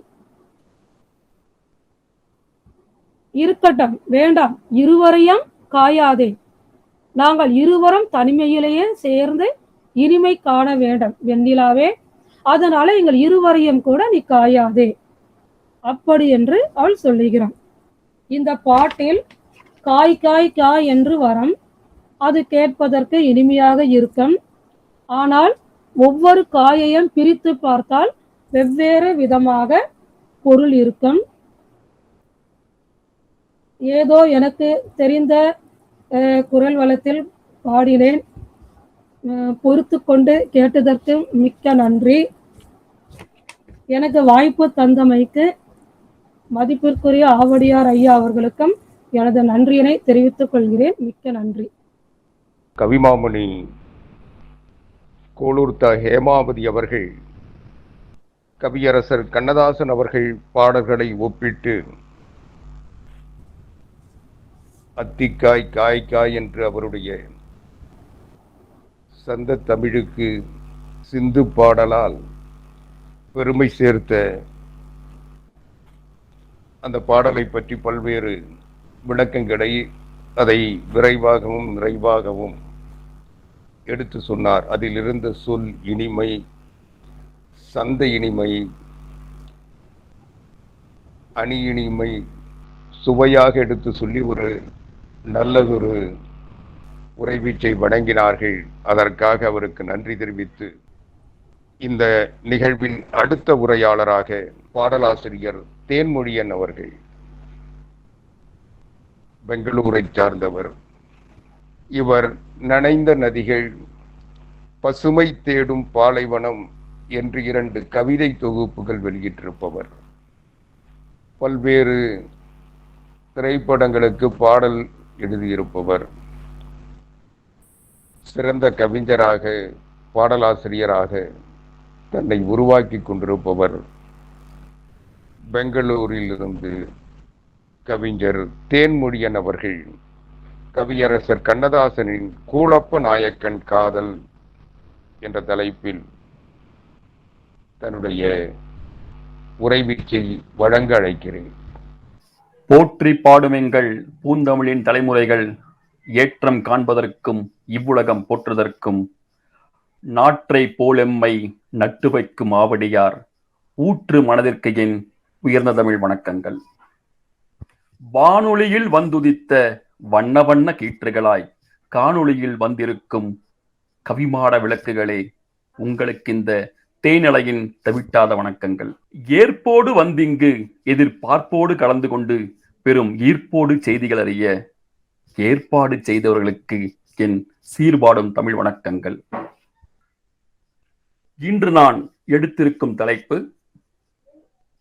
கவிஞர் கண்ணதாசன் அவர்கள் விளக்க உரை எழுதிய கூழப்ப நாயக்கன் காதல். இந்த நூல் 17ஆம் நூற்றாண்டில் எழுதப்பட்ட ஒரு நூல். 17ஆம் நூற்றாண்டின் இறுதியில் திண்டுக்கல் அருகில் உள்ள நிலைக்கோட்டையை ஆண்ட நாகம கூழப்ப நாயக்கனை பற்றிய எழுதிய நூல் இது. கூழப்ப நாயக்கன் அவர்கள் மதுரையை ஆண்ட திருமலை நாயக்கரின் மைத்துனன் ஆவார். அப்படிப்பட்ட கூழப்ப நாயக்கன் அவர்களை பற்றி 17ஆம் நூற்றாண்டில் சுப்ரதீப கவிராயர் அவர்கள் எழுதிய இந்த நூலை ஏற்கனவே மு. அருணாச்சலம் அவர்கள் பதிப்பித்திருந்தாலும், அதாவது 19ஆம் ஆண்டின் தொடக்கத்தில் பதிப்பித்திருந்தாலும், கண்ணதாசன் அவர்கள் இதில் குறிப்பிட்டதை போல முழுமையான உரை அதில் இடம்பெறவில்லை. இந்த முன்னுரையில் அவர் குறிப்பிட்டிருப்பார், கவியரசு கண்ணதாசன் அவர்கள் எழுதிய இந்த விளக்க உரை நூல் 1978 வெளிவந்த நூல். இவர் மீண்டும் விளக்க உரையாக கொடுத்துள்ளார். கவியரசர் அவர்கள் குறிப்பிட்டதை போல இந்த 17ஆம் நூற்றாண்டு வெளியிடப்பட்ட நூல் ஓரளவிற்கு படித்தவர்களால் மட்டுமே அறிந்து கொள்ளப்பட்டது. ஏனென்றால் கவியரசர் கூறுகிறார், இந்த நூலை படைத்த சுப்ரதீப கவிராயர் அவர்கள் கம்பனுக்கு ஒப்பானவர் என்று அவர் குறிப்பிடுகிறார். அவ்வளவு சிறந்த ஊமைகளை கொண்ட ஒரு மிகச்சிறந்த ஒரு எழுத்தாளர், படைப்பாளி. அப்படிப்பட்டவர் இன்று அந்த நூல் சரியான இடத்தில் சென்றடையாத காரணத்தால் எனக்கும் அது விருப்பம் உள்ளது, நான் அதை இன்று விளக்க உரையாக கொடுக்கின்றேன் என்று கொடுத்துள்ளார். இதற்கு முன்பு நான் கூறியதை போல மு. அருணாசலம் அவர்கள் பதிப்பித்துள்ளார் என்றும் கவியரசு அவர்கள் குறிப்பிடுவதில் இந்த நூலில் இருந்து நான் பல செய்திகளை, ஓமைகளை கற்றுக்கொண்டேன், என் கவிதைக்கு ஒரு மிகப்பெரிய உரமாக இந்த நூல் அமைந்தது என்று குறிப்பிடுகின்றார். அதே போல் இவர் குறிப்பிடும் பொழுது, திரை ஒளி பத்திரிகையில் வேலை பார்க்கும் போது இதில் பல பகுதிகளை மனப்பாடம் செய்திருக்கின்றேன். அதாவது கவிராயர் எழுதிய அந்த நூலை, 17ஆம் நூற்றாண்டில் எழுதப்பட்ட நூலை நான் மனப்பாடம் செய்தவன். இந்த நூல் எனக்கு இந்த நூலின் மீது தீராத ஒரு ஈர்ப்பு உண்டு என்றும், இந்த நூலை நான் வெளியிட்டதில் எனக்கு பல வகையான ஒரு ஈர்ப்பும், அதே மாதிரி பல வகையான எனக்கான அந்த சொல் பயன்பாடு எனக்கு பெற்றது என்ற ஒரு செய்தியை குறிப்பிடுகின்றார். இப்பொழுது நாம் செய்திக்குள் சென்றோமானால், பன்றிமலை என்ற ஒரு பகுதியை மையமாக வைத்து நடக்கக்கூடிய ஒரு நிகழ்வு. அந்த மன்னன் படைகளோடு வேட்டைக்கு செல்கின்றான். காட்டுக்குள் சென்று பல விலங்குகளையும் பறவைகளையும் வேட்டையாட வேண்டும் என்ற ஒரு எண்ணத்தோடு செல்கின்றான். அங்கு தொடங்கக்கூடிய ஒரு கதைதான் இது. இதில் பார்த்தால் முழுக்க முழுக்க காதல் மயக்கம் பரப்பப்பட்டிருக்கும். அப்படிப்பட்ட காதல் மயக்கம் கொண்ட இந்த ஒரு கதையை கவியரசு அவர்கள் தன்னுடைய வழியில், தன்னுடைய ஒரு பாணியில் எழுதியிருப்பார் சிறப்பாக. கவியரசு அவர்களுக்கு காதலை பற்றி சொல்ல வேண்டியதே இல்லை. அவர் காதலை ரசரசமாக ஊற்றி நமக்கு கொடுப்பார். அப்படிப்பட்ட ஒரு கவியரசர் இந்த நூலை, அது ஏற்கனவே ஒரு காதலை பற்றி, மயக்கத்தை பற்றி எழுதிய ஒரு நூலை அவர் ஒரு விளக்க உரையுடன் கொடுத்திருப்பது ஒரு மிகப்பெரிய ஒரு பயன்பாட்டுக்குரிய ஒரு நூல். அப்படி பார்க்கும் பொழுது இந்த நூல் நான் கூறியதை போல பன்றிமலை அந்த காட்டுக்குள் தொடங்குகின்றது. மன்னன் தன்னுடைய படைகளோடு வேட்டைக்கு செல்கின்றான். அந்த ஆட்களும் படைகளும் வேட்டையாடும் ஒரு முனைப்போடு பல்வேறு பகுதிகளில், பல்வேறு திசைகளில் விலங்குகளையும் பறவைகளையும் துரைத்துக் கொண்டு போகின்றார்கள். அப்பொழுது மன்னனும் ஒரு பக்கம் போகின்றான். அங்கு உடன் படையைச் சேர்ந்த யாரும் இல்லை. அப்படியே செல்கின்றான். இதேபோல் அங்கு ஒரு பெண்கள் கூட்டம், பெண்கள் மலர் பறிக்கவும் குளிக்கவும் தன்னுடைய பொழுதை போக்கவும் அங்கு வந்துள்ளார்கள்.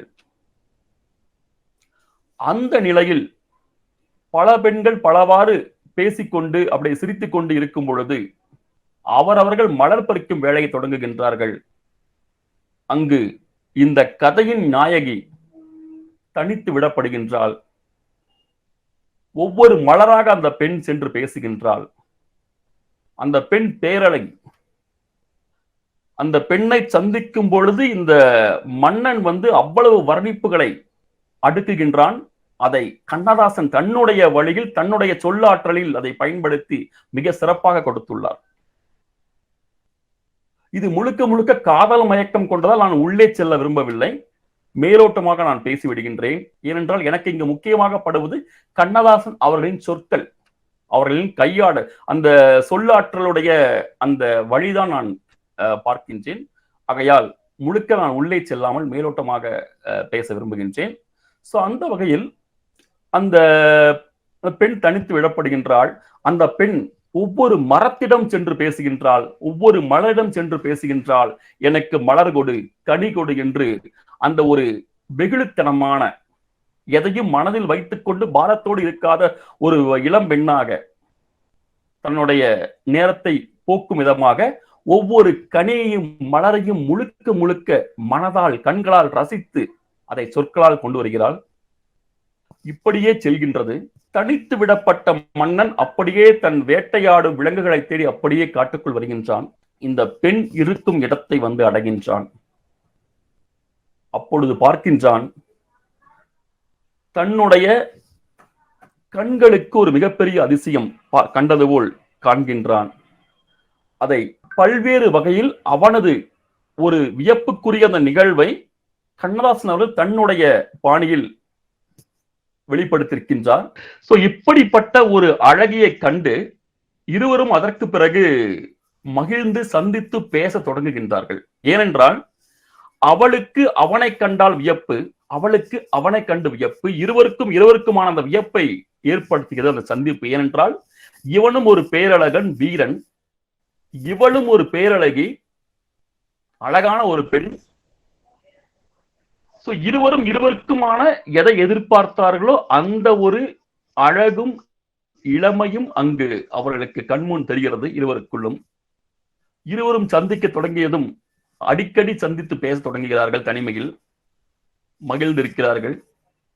இப்படியே இந்த ஒரு நிகழ்வு நடந்து கொண்டிருக்க இன்றைய கலாச்சாரம் என்னவோ அது அன்றைக்கு நிகழ்ந்திருக்கிறது இந்த கதையின் மூலமா நமக்கு தெரிகிறது. அதாவது இந்த கதையில் திருமணத்திற்கு முன்பே இருவரும் இணைந்திருப்பார்கள்.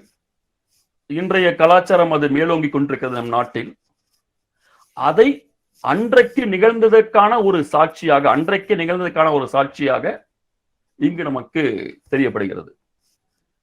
சோ இதை போன்று பல விஷயங்கள், ஆனால் அதில் ஒரு ஒழுக்கம் அவர்கள் வெளிப்படுத்துகிறார்கள். திருமணத்திற்கு முன்பு இணைந்திருந்தாலும் அவனையே திருமணம் செய்து கொள்ளக்கூடிய ஒரு அந்த கள ஒழுக்கம் என்பதையும் இங்கு சுட்டி காட்டுகிறார்கள். அது மட்டுமல்ல, இந்த படைப்பில் உருவான பல செய்திகள் மதுரையை சுற்றியுள்ள அந்த ஒரு பகுதிகளை அவர்கள் மையப்படுத்தி கொண்டு வந்திருக்கிறார்கள். இது முக்கியமாக மன்னன், நாயகி, தோழியர்கள், தாய், இப்படி ஒரு குடும்ப உறவோடும் இணைத்து கொண்டு வரக்கூடிய அந்த ஒரு நிகழ்வாக இந்த கதையை படைத்திருக்கிறார்கள். அதை கண்ணதாசன் தன்னுடைய ஒரு பாணியில் சொல்லிய விதம் மிக அருமை. கவிராயர் எழுதிய இந்த நூல் எத்தனை பேருக்கு சென்று அடைந்தது என்று நமக்கு தெரியாது. ஆனால் கண்ணதாசன் அவர்கள் எழுதிய இந்த நூல் பல பேர் கையில் இன்று இருக்கின்றது.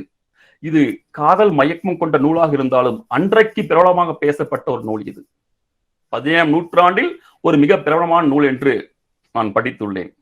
அப்படிப்பட்ட நூலுக்கு மிக அழகான உரை எழுதி இன்று நம்மோடு நாம் படிப்பதற்கு ஒரு தெளிவான ஒரு விளக்க உரையுடன் கொடுத்திருப்பது கண்ணதாசன் அவர்களுடைய ஒரு மிகப்பெரிய ஒரு படைப்பு இது. இந்த படைப்பு நான் இன்று எடுத்துக்கொண்டேன். இதை முழுமையாக நான் இன்று உங்களுக்கு படித்து அதுக்கான விளக்கம் கொடுக்கவில்லை என்றாலும் ஒரு மேலோட்டமான இந்த விளக்கத்தை நான் உள்ளேன். இந்த வாய்ப்பிற்கு மிக்க நன்றி என்று கூறி விடைபெறுகிறேன். நன்றி, வணக்கம். கூலப்ப நாயக்கர் காதல் என்கின்ற அந்த கதையின் விளக்க உரையை பாடலாசிரியர் தேன்முடியன் அவர்கள் மிகவும் சிறப்பான வகையில் அதன் உட்பொருளை உணர்த்துகின்ற வகையில் எடுத்து வைத்தார். அதற்காக அவருக்கு நன்றி தெரிவித்து பாராட்டுகிறேன்.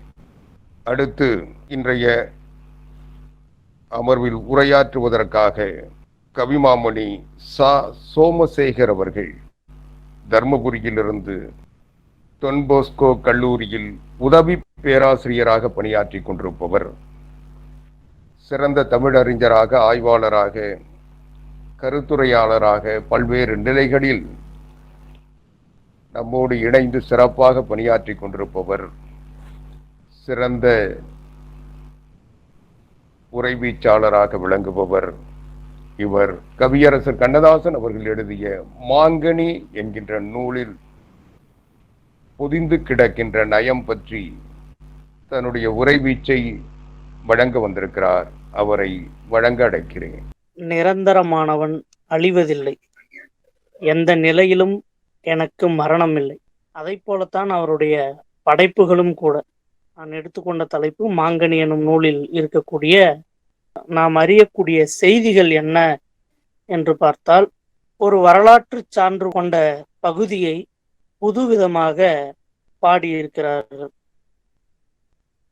அதாவது சிறையில் பூத்த ஒரு நாடக குறுங்காவியமாக இந்த நூல் விளங்குகிறது.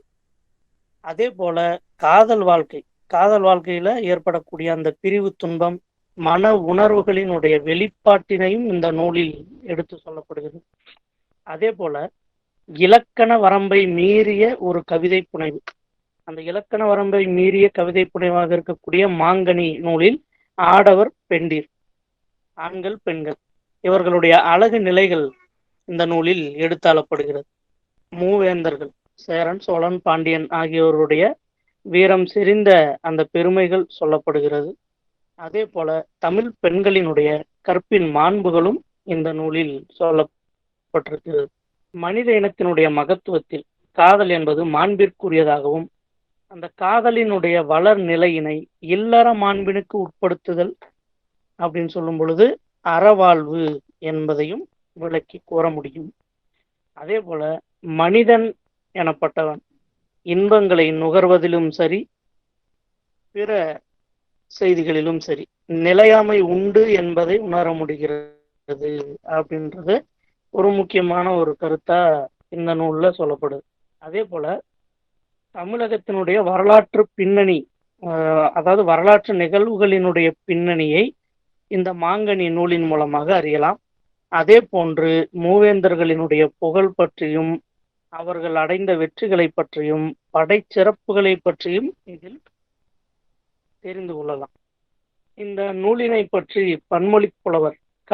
அப்பாதுரையார் என்பவர் செந்தமிழினுடைய நவமணிகளை அள்ளி தெளித்து தங்கத் தமிழ்பாவில் இளைந்தோட விட்ட அழகிய நாடக காப்பியம் என்று சொல்லியிருப்பதை அறியலாம்.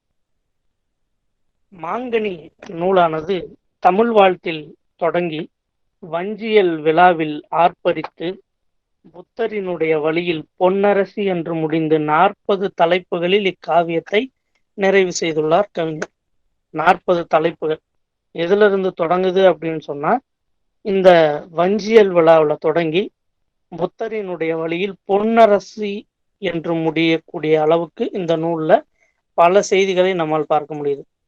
அதாவது மாங்கனி நூல்ல இப்ப சங்க இலக்கியங்கள் அப்படின்னு சொல்லி பார்க்கும் பொழுது பாத்திர படைப்புகள் அனைவரையுமே அந்த நூலை எழுதக்கூடிய படைப்பாளரே அறிமுகப்படுத்தக்கூடியது மரபு. அதே போலதான் இந்த மாங்கனி நூலிலையும் கண்ணதாசன் தன்னுடைய பாத்திரங்களையும் படைத்திருக்கிறார். இதில் வரக்கூடிய அந்த மாங்கனி என்ற கதாபாத்திரம் காப்பிய தலைவி ஆரவாரத்தில் தொடங்கி காதல் சுவையில் நிறைந்து பிரிவின் இயக்கத்தில் உழன்று அமைதியில் முடிவதை காண முடிகிறது. தொடங்குறது ஆரவாரமா தொடங்குது, அதுக்கடுத்தது காதல் சுவை மிகுந்து காணப்படக்கூடிய ஒரு தன்மையை பார்க்கலாம். அதே போல இறுதியா பிரிவின் இயக்கத்தில் உழன்று இறுதியாக அமைதியில் நிறைவதை காண முடிகிறது. தொடங்குறது ஆரவாரம், ஆனா முடியக்கூடிய அந்த தன்மை அமைதியா முடியக்கூடியதா சொல்லப்பட்டிருக்குது. கள்ளக்குடி போராட்டம் அப்படின்ற ஒரு போராட்டத்துல திருச்சி மத்திய சிறையில் இருக்கக்கூடிய அந்த தன்மையில ஒரு சமயத்துல 1954 இந்த நூல் எழுதப்பட்டது. வரலாற்று நிகழ்வுகளை அடிப்படையாக கொண்டு இந்த நூல் ஒரு குறுங்காவிய நாடகம் போன்றதுதான் மாங்கனி அப்படின்னு சொல்லி இவர் எழுதிய நூல்களிலேயே காவியங்களில் மாபெரும் பாராட்டை பெற்ற நூல் இந்த நூல் அப்படின்னு சொல்லலாம். இப்ப மோரிய நாட்டு மன்னன் அருகை என்பவனோடு மோகூர் குறுநில மன்னன் பாண்டியன் பழையன் என்பவன் பகைமை கொண்டதாகவும், அருகைக்கு உதவியாக சேரன் செங்குட்டுவன் பழையன் மீது போர் தொடுத்ததாகவும், அந்த மோரிய மன்னன் அருகை அப்படின்றவனுக்கு சேரன் செங்குட்டுவன் உதவி செய்யறான். உதவி செய்து அந்த அவனுடைய எதிரியான பழையன் மீது போர் தொடுத்த ஒரு குறிப்பை இந்த நூல்ல நாம கவிஞர் கண்ணதாசன் புனைந்திருக்கிறாரு அப்படின்றத நம்ம தெரிஞ்சுக்கலாம். அதே போல இந்த நூல்ல அமைச்சராக வரக்கூடிய அலும்பில் வேல் அப்படின்றவருக்கு ஒரு மகன் இருந்ததாக சொல்லப்படக்கூடியது வரலாற்றில் சொல்லப்படல. ஆனா கவியரசு கண்ணதாசன் இந்த நூல்ல சொல்லியிருக்கிறத நம்மளால பார்க்க முடியும். அதே போல இதுல கணிகையர் புலப்பெண்கள், சேரன் படையெடுத்து போகும் பொழுது அவன் எங்கெங்கெல்லாம் படையெடுத்து போறானோ அந்த இடங்கள் எல்லா இடங்கள்லையுமே கணிகையர் குல பெண்கள் சிலரும் கூட்டிட்டு போகப்படக்கூடிய ஒரு தன்மை அங்க நம்ம பார்க்கலாம். அதே போல இதற்கு அடுத்த ஒரு நிகழ்வாக இந்த வரலாற்று குறிப்பை வச்சுக்கிட்டு கவிஞரினுடைய கற்பனையில் பிறந்தவள் தான் இந்த காவிய நாயகி மாங்கனி என்பவள். அதுக்கு அடுத்தபடியாக இந்த கற்பனை பாத்திரங்கள் அப்படின்னு சொல்லக்கூடிய தென்னரசி பொன்னரசி அப்படின்ற 2 கற்பனை பாத்திரங்கள் கவிஞர் படைச்சிருக்கிறாரு. அந்த கற்பனை பாத்திரங்களுக்கு இடையில காதல் சம்பவங்களை காவியத்தை சுவையாக அமைக்க பயன்படுத்தி இருப்பதை தெரிய முடிகிறது அப்படின்னு சொல்லி சொல்லப்படுது. தாசி மகள் என்றாலும் கற்பு காக்கும் தமிழ் மகள் சேர மகள் என்று பல இடங்களில் மாங்கனி பேசப்பட்டிருக்கிறார். தமிழ், தமிழர், தமிழ்நாடு என்னும் கருத்தமைந்த வடிவங்களில் மாங்கனி காவியத்தை நமக்கு சொந்தமாக்கி இருக்கக்கூடிய ஒரு தன்மையை நம்மால் பார்க்க முடிகிறது என்பது என்னுடைய கருத்தாக இந்த அமர்வில் அமைகிறது. நன்றி. கவிமாமணி சா. சோமசேகர் அவர்கள் மாங்கனி காப்பியத்தில் இருக்கின்ற அனைத்து நிலைகளிலும் அதை முழுமையாக ஆய்வு செய்து அதில் இருக்கின்ற கருத்துக்களை தமிழ் உணர்வு மேலோங்கி இருந்தது, அதில் காதல் மாங்கனியினுடைய பரத்தையர் குலத்தில் பிறந்தாலும் அந்த பண்பு தவறாமல் எவ்வளவு தூய்மையான காதலை வைத்திருந்தால் என்பதை சொல்லி அந்த பிரிவையும் மிகவும் சிறப்பான வகையில் பல்வேறு ஆய்வுரையாக கவிமாமணி சா. சோமசேகர் அவர்கள் மாங்கனி காப்பியத்தின் அனைத்து நிலைகளிலும் சிறப்பு செய்ததற்காக அவரை பாராட்டி நன்றி தெரிவிக்கிறேன். இந்த நிகழ்வின் இறுதி உரையாளராக கள்ளக்குறிச்சியிலிருந்து இளங்கவி நடுநாட்டு தமிழன் இளங்கலை பட்டதாரியாக தமிழ் பணி ஆற்றிக் கொண்டிருப்பவர், மழைக்கால பூக்கள் என்கின்ற கவிதை தொகுப்பை வெளியிட்டு தன்னுடைய கவிதை ஆற்றலுக்கு ஒரு அச்சாரம் வைத்திருப்பவர், சிறந்த தமிழ் பற்றாளராக, இனிமையாக பாடக்கூடியவராக, பேச்சாளராக, எழுத்தாளராக பல நிலைகளில் தமிழ் பணி ஆற்றிக் கொண்டிருப்பவர், வளர்ந்து வருகின்ற இளைய தலைமுறையின் தமிழ் துண்டுக்கு இவரை உதாரணமாக சொல்ல முடியும் என்ற அளவுக்கு தன்னால் முடிந்த வகையிலெல்லாம் தமிழ் பணி ஆற்றுகின்ற இளங்கவி நடுநாட்டு தமிழன் என்கின்ற வாசுதேவன் அவர்கள் கவியரசர் கண்ணதாசனுடைய தத்துவ பாடல்களை பற்றி உரைவீச்சு வழங்க அழைக்கிறேன். கள்ளெல்லாம் மாணிக்க கல்லாகுமா, கலையெல்லாம் கண்கள் சொல்லும் கலையாகுமா. இன்று அருமையான பாடலோடு அன்னை தமிழுக்கும் என் காதலன் கண்ணதாசனுக்கும் அனைத்திந்திய தமிழ்ச்சங்கத்தினுடைய நிறுவனர் ஐயா, மதிப்பிற்கும் மரியாதைக்கும் உரிய சொல்லின் செல்வர் கலைமாமணி உயர் திரு ஆவடிக்குமார் ஐயா அவர்கள் உள்ளிட்ட இந்த அவையிலே இருக்கின்ற அத்துணை தமிழ் நெஞ்சங்களுக்கும் இந்த நடுநாட்டு தமிழனின் நயமான நல் வணக்கத்தை தெரிவித்துக் கொள்கின்றேன். ஒரு கவிஞன் எல்லார் மனதிலும் கவிஞனாக நின்று விடுவானா என்று சொன்னால் அது இல்லை, நிச்சயமாக இருக்க முடியாது. ஒரு கவிஞன் எல்லார் மனதிலும் ஒரு கவிஞனாகவும் ஒரு பாடலாசிரியனாகவும் இதற்கெல்லாம் மேலாக ஒரு இறைவனாக எல்லாருடைய மனதிலும் நீக்கமர பார்க்கும் இடம் எங்கும் நீக்கமர நிறைகின்ற பரிபூரணானந்தமாய் ஒருவன் நிறைந்திருக்கிறான் மக்களின் மனதிலே என்று சொன்னால் அது கண்ணதாசன் என்கின்ற ஒரு மாகவியை தவிர வேறு எவரும் இருக்க முடியாது என்பது என்னுடைய கருத்தாக இருக்கின்றது. இந்த நிகழ்விலே நான் உரையாற்ற எடுத்துக்கொண்ட தலைப்பு கண்ணதாசனின் தத்துவ பாடல்கள் என்கின்ற தலைப்பிலே என்னுடைய உரையை தொடங்கலாம் என்று இருக்கிறேன். தத்துவம் என்றால் என்ன என்கின்ற கேள்வியோடு நாம் இந்த கண்ணதாசனுடைய பாடல்களை அணுகும் போதுதான் நமக்கு ஒரு சிந்தனையிலே ஒரு எண்ணம் தோன்றுகிறது. ஒருவனை ஒரு சொல் வழிபடுத்துகிறது, நல்ல நெறிக்கு உய்க்கிறது என்று சொன்னால் அதுதான் தத்துவமானது என்று ஒரு பொருள்படுகின்றது. இப்படி கண்ணதாசனுடைய தத்துவங்களை எல்லாம் எப்படித்தான் கண்ணதாசன் அவர்கள் இயற்றினார்களோ என்று பார்க்கிற போது உள்ளத்திலே எவ்வளவு பெரிய ஒரு ஆனந்தம் ஏற்படுகிறது. எந்த அளவிற்கு ஒரு மனிதன் தன்னுடைய அனுபவங்களை அனுபவித்திருந்தால் இந்த அளவிற்கு பாடல்களை எழுதியிருப்பான் என்பது ஒரு கேள்விக்குரிய ஒரு விடயமாக இருக்கிறது.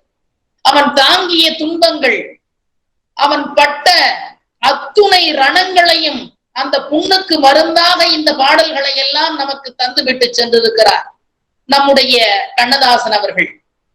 ஒரு தத்துவ பாடலை சொல்ல வேண்டுமேயானால் அதிலே என்னென்ன விதமான தத்துவங்களை எல்லாம் வைத்திருக்கிறான்.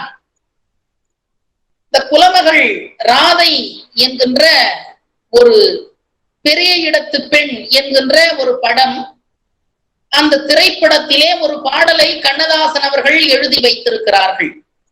அந்த பாடல் எப்படிப்பட்ட பாடல் என்று சொன்னால், ஒரு மனிதன் வாழ்வதற்கு தேவையான கருத்துக்கள் எல்லாம் நிறைந்த ஒரு கருத்து செறிவான பாடல்.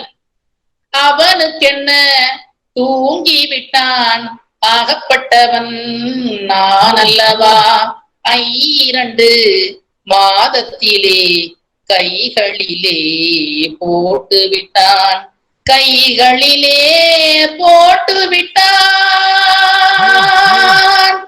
என்று பல்லவி ஆரம்பிக்கிறது. அதிலே அந்த பாடலிலே என்னென்ன வாழ்வியலுக்கு தேவையான, என்னென்ன மனிதனுக்கு எதை கொடுத்தான் என்று கண்ணதாசன் சொல்லுகிற போது நமக்கு உள்ளத்திலே என்னென்னவோ செய்கிறது, மெய்மயிரெல்லாம் கூர்ச்செறிந்து நிற்கிறது. இவனுக்கென்று எதை கொடுத்தான், எலும்புடனே சதை கொடுத்தான், இதயத்தையும் கொடுத்து விட்டு இறக்கும் வரை துடிக்க விட்டான். மனிதனுக்கு என்று எதை கொடுத்திருக்கிறான் இறைவன் என்று சொன்னால், இந்த எலும்பை போற்றுகின்ற சதையைத்தான் கொடுத்திருக்கிறான். அந்த சதையின் உள்ளே ஒரு இதயத்தை படைத்து விட்டான். அந்த இதயத்தினுடைய தன்மை என்ன செய்கிறது, இறக்கும் வரை துடிக்க விட்டான். அந்த எலும்பு, சதை, இதயம் எல்லாவற்றையும் கொடுத்து விட்டு இறக்கும் வரை இறைவன் நம்மை துடிக்க விட்டிருக்கிறான் என்று கண்ணதாசன் பட்ட துன்பங்களை எல்லாம், துன்பத்தில் இருக்கும் மனிதர்களுக்கு மருந்திட இந்த பாடல்களை எழுதி இந்த வரிகளை தந்திருக்கிறார் கண்ணதாசன். எந்த உயிர்களுக்கும் நீங்கள் துன்பம் கொடுக்காமல் இருந்து பாருங்கள், அந்த இன்பத்திலேயே உங்களுடைய மனம் மிதந்து கொண்டிருக்கும். கட்டழகு மேனியை பார் கொட்டும் பூவுமா, நீட்டி கட்டையிலே படுத்து விட்டால் காசுக்காகுமா. ஒரு பெண் கட்டழகு மேனியுடன் அழகாக இருக்கிறாள். அழகாக இருக்கிற வரையில் தான் அவளுக்கு மதிப்பு. நீட்டி கட்டையிலே படுத்து விட்டால், உடல்நிலை சரியில்லாமல் படுத்து விட்டால் என்று சொன்னாள், அவளை கவனிக்க ஆட்கள் கிடையாது, காசுக்கு வேலையாகாது. ஒரு விலை மாதர் கூட அப்படித்தான். அழகாக தலை சீவி பூ முடித்து நெற்றியிலே திலகமிட்டு சிறந்த ஒரு பட்டு ஆடை உடுத்தி வருகின்ற ஆடவனை இன்பத்தோடு அவனை அரவணைத்தால் அவளிடம் கூட்டம் வந்து சேரும். அவள் நன்றாக இருக்கும் போது தேன் இனிப்பு இருக்கின்ற இடத்திலே மொய்க்கின்ற தேனீக்கள் போல அவள் உடல்நிலை சரியில்லை என்று சொன்னால் அங்கே ஒரு தேனீ கூட வராது. கூண்டு இடிந்து போன தேனீ கூட்டிலே ஒரு தேனியும் இல்லாமல் போகுமே, அதை போல அவளுடைய வாழ்க்கை ஆகிவிடும் என்பதை அழகான முறையிலே நமக்கு எடுத்து இயம்புகிறார் கண்ணதாசன் அவர்கள். எந்த வாழ்க்கையில் துன்பம் வரும், போனால் போகட்டும் போடா, பணம் வேண்டுமா, பணம் என்னடா, பணம் பணம், குணம் தானடா நிரந்தரம்னாரு. நம்முடைய குணம் மட்டும்தான்டா உனக்கு நிரந்தரமாக இருக்கும், பணம் எல்லாம் ஒரு பெரியது கிடையாது ஐயா. உன்னுடைய குணம், உன்னுடைய குணத்தை வைத்துத்தான் எல்லோரும் உன்னை வரையறுப்பார்கள், நீ நல்லவனா கெட்டவனா என்று. பணம் உன்னை வரையறுக்காது ஐயா என்று வாழ்வியலிலே மனிதர்கள் எல்லோரும் இப்படித்தான் இருக்க வேண்டும் என்கின்ற வரைமுறைகளை நமக்கு சொல்லித் தந்த ஒரு தன்மையாளர். ஒருவன் சோர்ந்து விட்டான் என்று சொன்னால் அவனுடைய சோகத்தை தீர்ப்பதாக இருக்கிறது கண்ணதாசனுடைய பாடல். எப்படிப்பட்ட பாடல் என்று சொன்னால், கர்ணன் திரைப்படம். போர்க்களத்திலே அர்ஜுனன் வருகிறான், கண்ணன் தேரோட்டியாக வருகிறான், அர்ஜுனன் நிற்கிறான். எதிரிலே பார்க்கிற போது பீஷ்மர், துரோணர், கிருபர், துரியோதனன், துரியோதனுடைய 10 தம்பிமார்கள், இன்னும் அஸ்வத்தாமன் எல்லோரும் இருக்கிறார்கள். நாட்டு மக்கள், படைமறவர்கள் எல்லோரும் இருக்கிறார்கள். அர்ஜுனனுக்கு பார்த்த உடனேயே பக்கென்றானது. ஐயோ கண்ணா, என்னுடைய கண்ணை நானே குத்திக் கொள்வேன், பார்த்தாயா எனக்கு பிச்சை போட்ட குருமார்கள் அங்கே இருக்கிறார்கள், என்னுடைய பெரியப்பாரினுடைய பிள்ளை துரியோதனன் கூட்டம் அங்கே இருக்கிறது, எங்கள் அத்திநகரினுடைய மறவர்கள் இங்கே இருக்கிறார்கள், இவர்களை எல்லாம் அடித்து விட்டு அந்த நாட்டை ஆள வேண்டுமா? எனக்கு நாடே வேண்டாம், என்னை ஆளை விடு என்று கீழே ரதத்தை விட்டு கீழே இறங்கி போகிறான் அந்த காண்டீவன். கண்ணன் இடைமறித்து சொல்லுகின்றான், அங்கே கண்ணதாசனுடைய கவிதை வெல்கிறது. கண்ணதாசனுடைய கவிதை மட்டுமல்ல, கண்ணதாசனுடைய அனுபவம் வெல்கிறது, கண்ணதாசனுடைய தத்துவம் வெல்கிறது. அங்கேதான் சொல்லுகிறார், கண்ணன் சொல்லுவதாக கண்ணதாசன் பகவத்கீதையினுடைய தன்மைகளை மானுடம் செழிக்கட்டும் என்பதற்காக சொல்லுகிறார். மரணத்தை எண்ணி கலங்கிடும் விஜயா, மரணத்தின் தன்மை சொல்வேன், மானிடர் ஆன்மா மரணமெய்தாது, மறுபடி பிறந்திருக்கும் மேனியை கொள்வாய், மேனியை கொள்வாய், வீரத்தில் அதுவும் ஒன்று, நீ விட்டு விட்டாலும் அவர்களின் மேனி வென்றுதான் தீரும் ஓர் நாள்.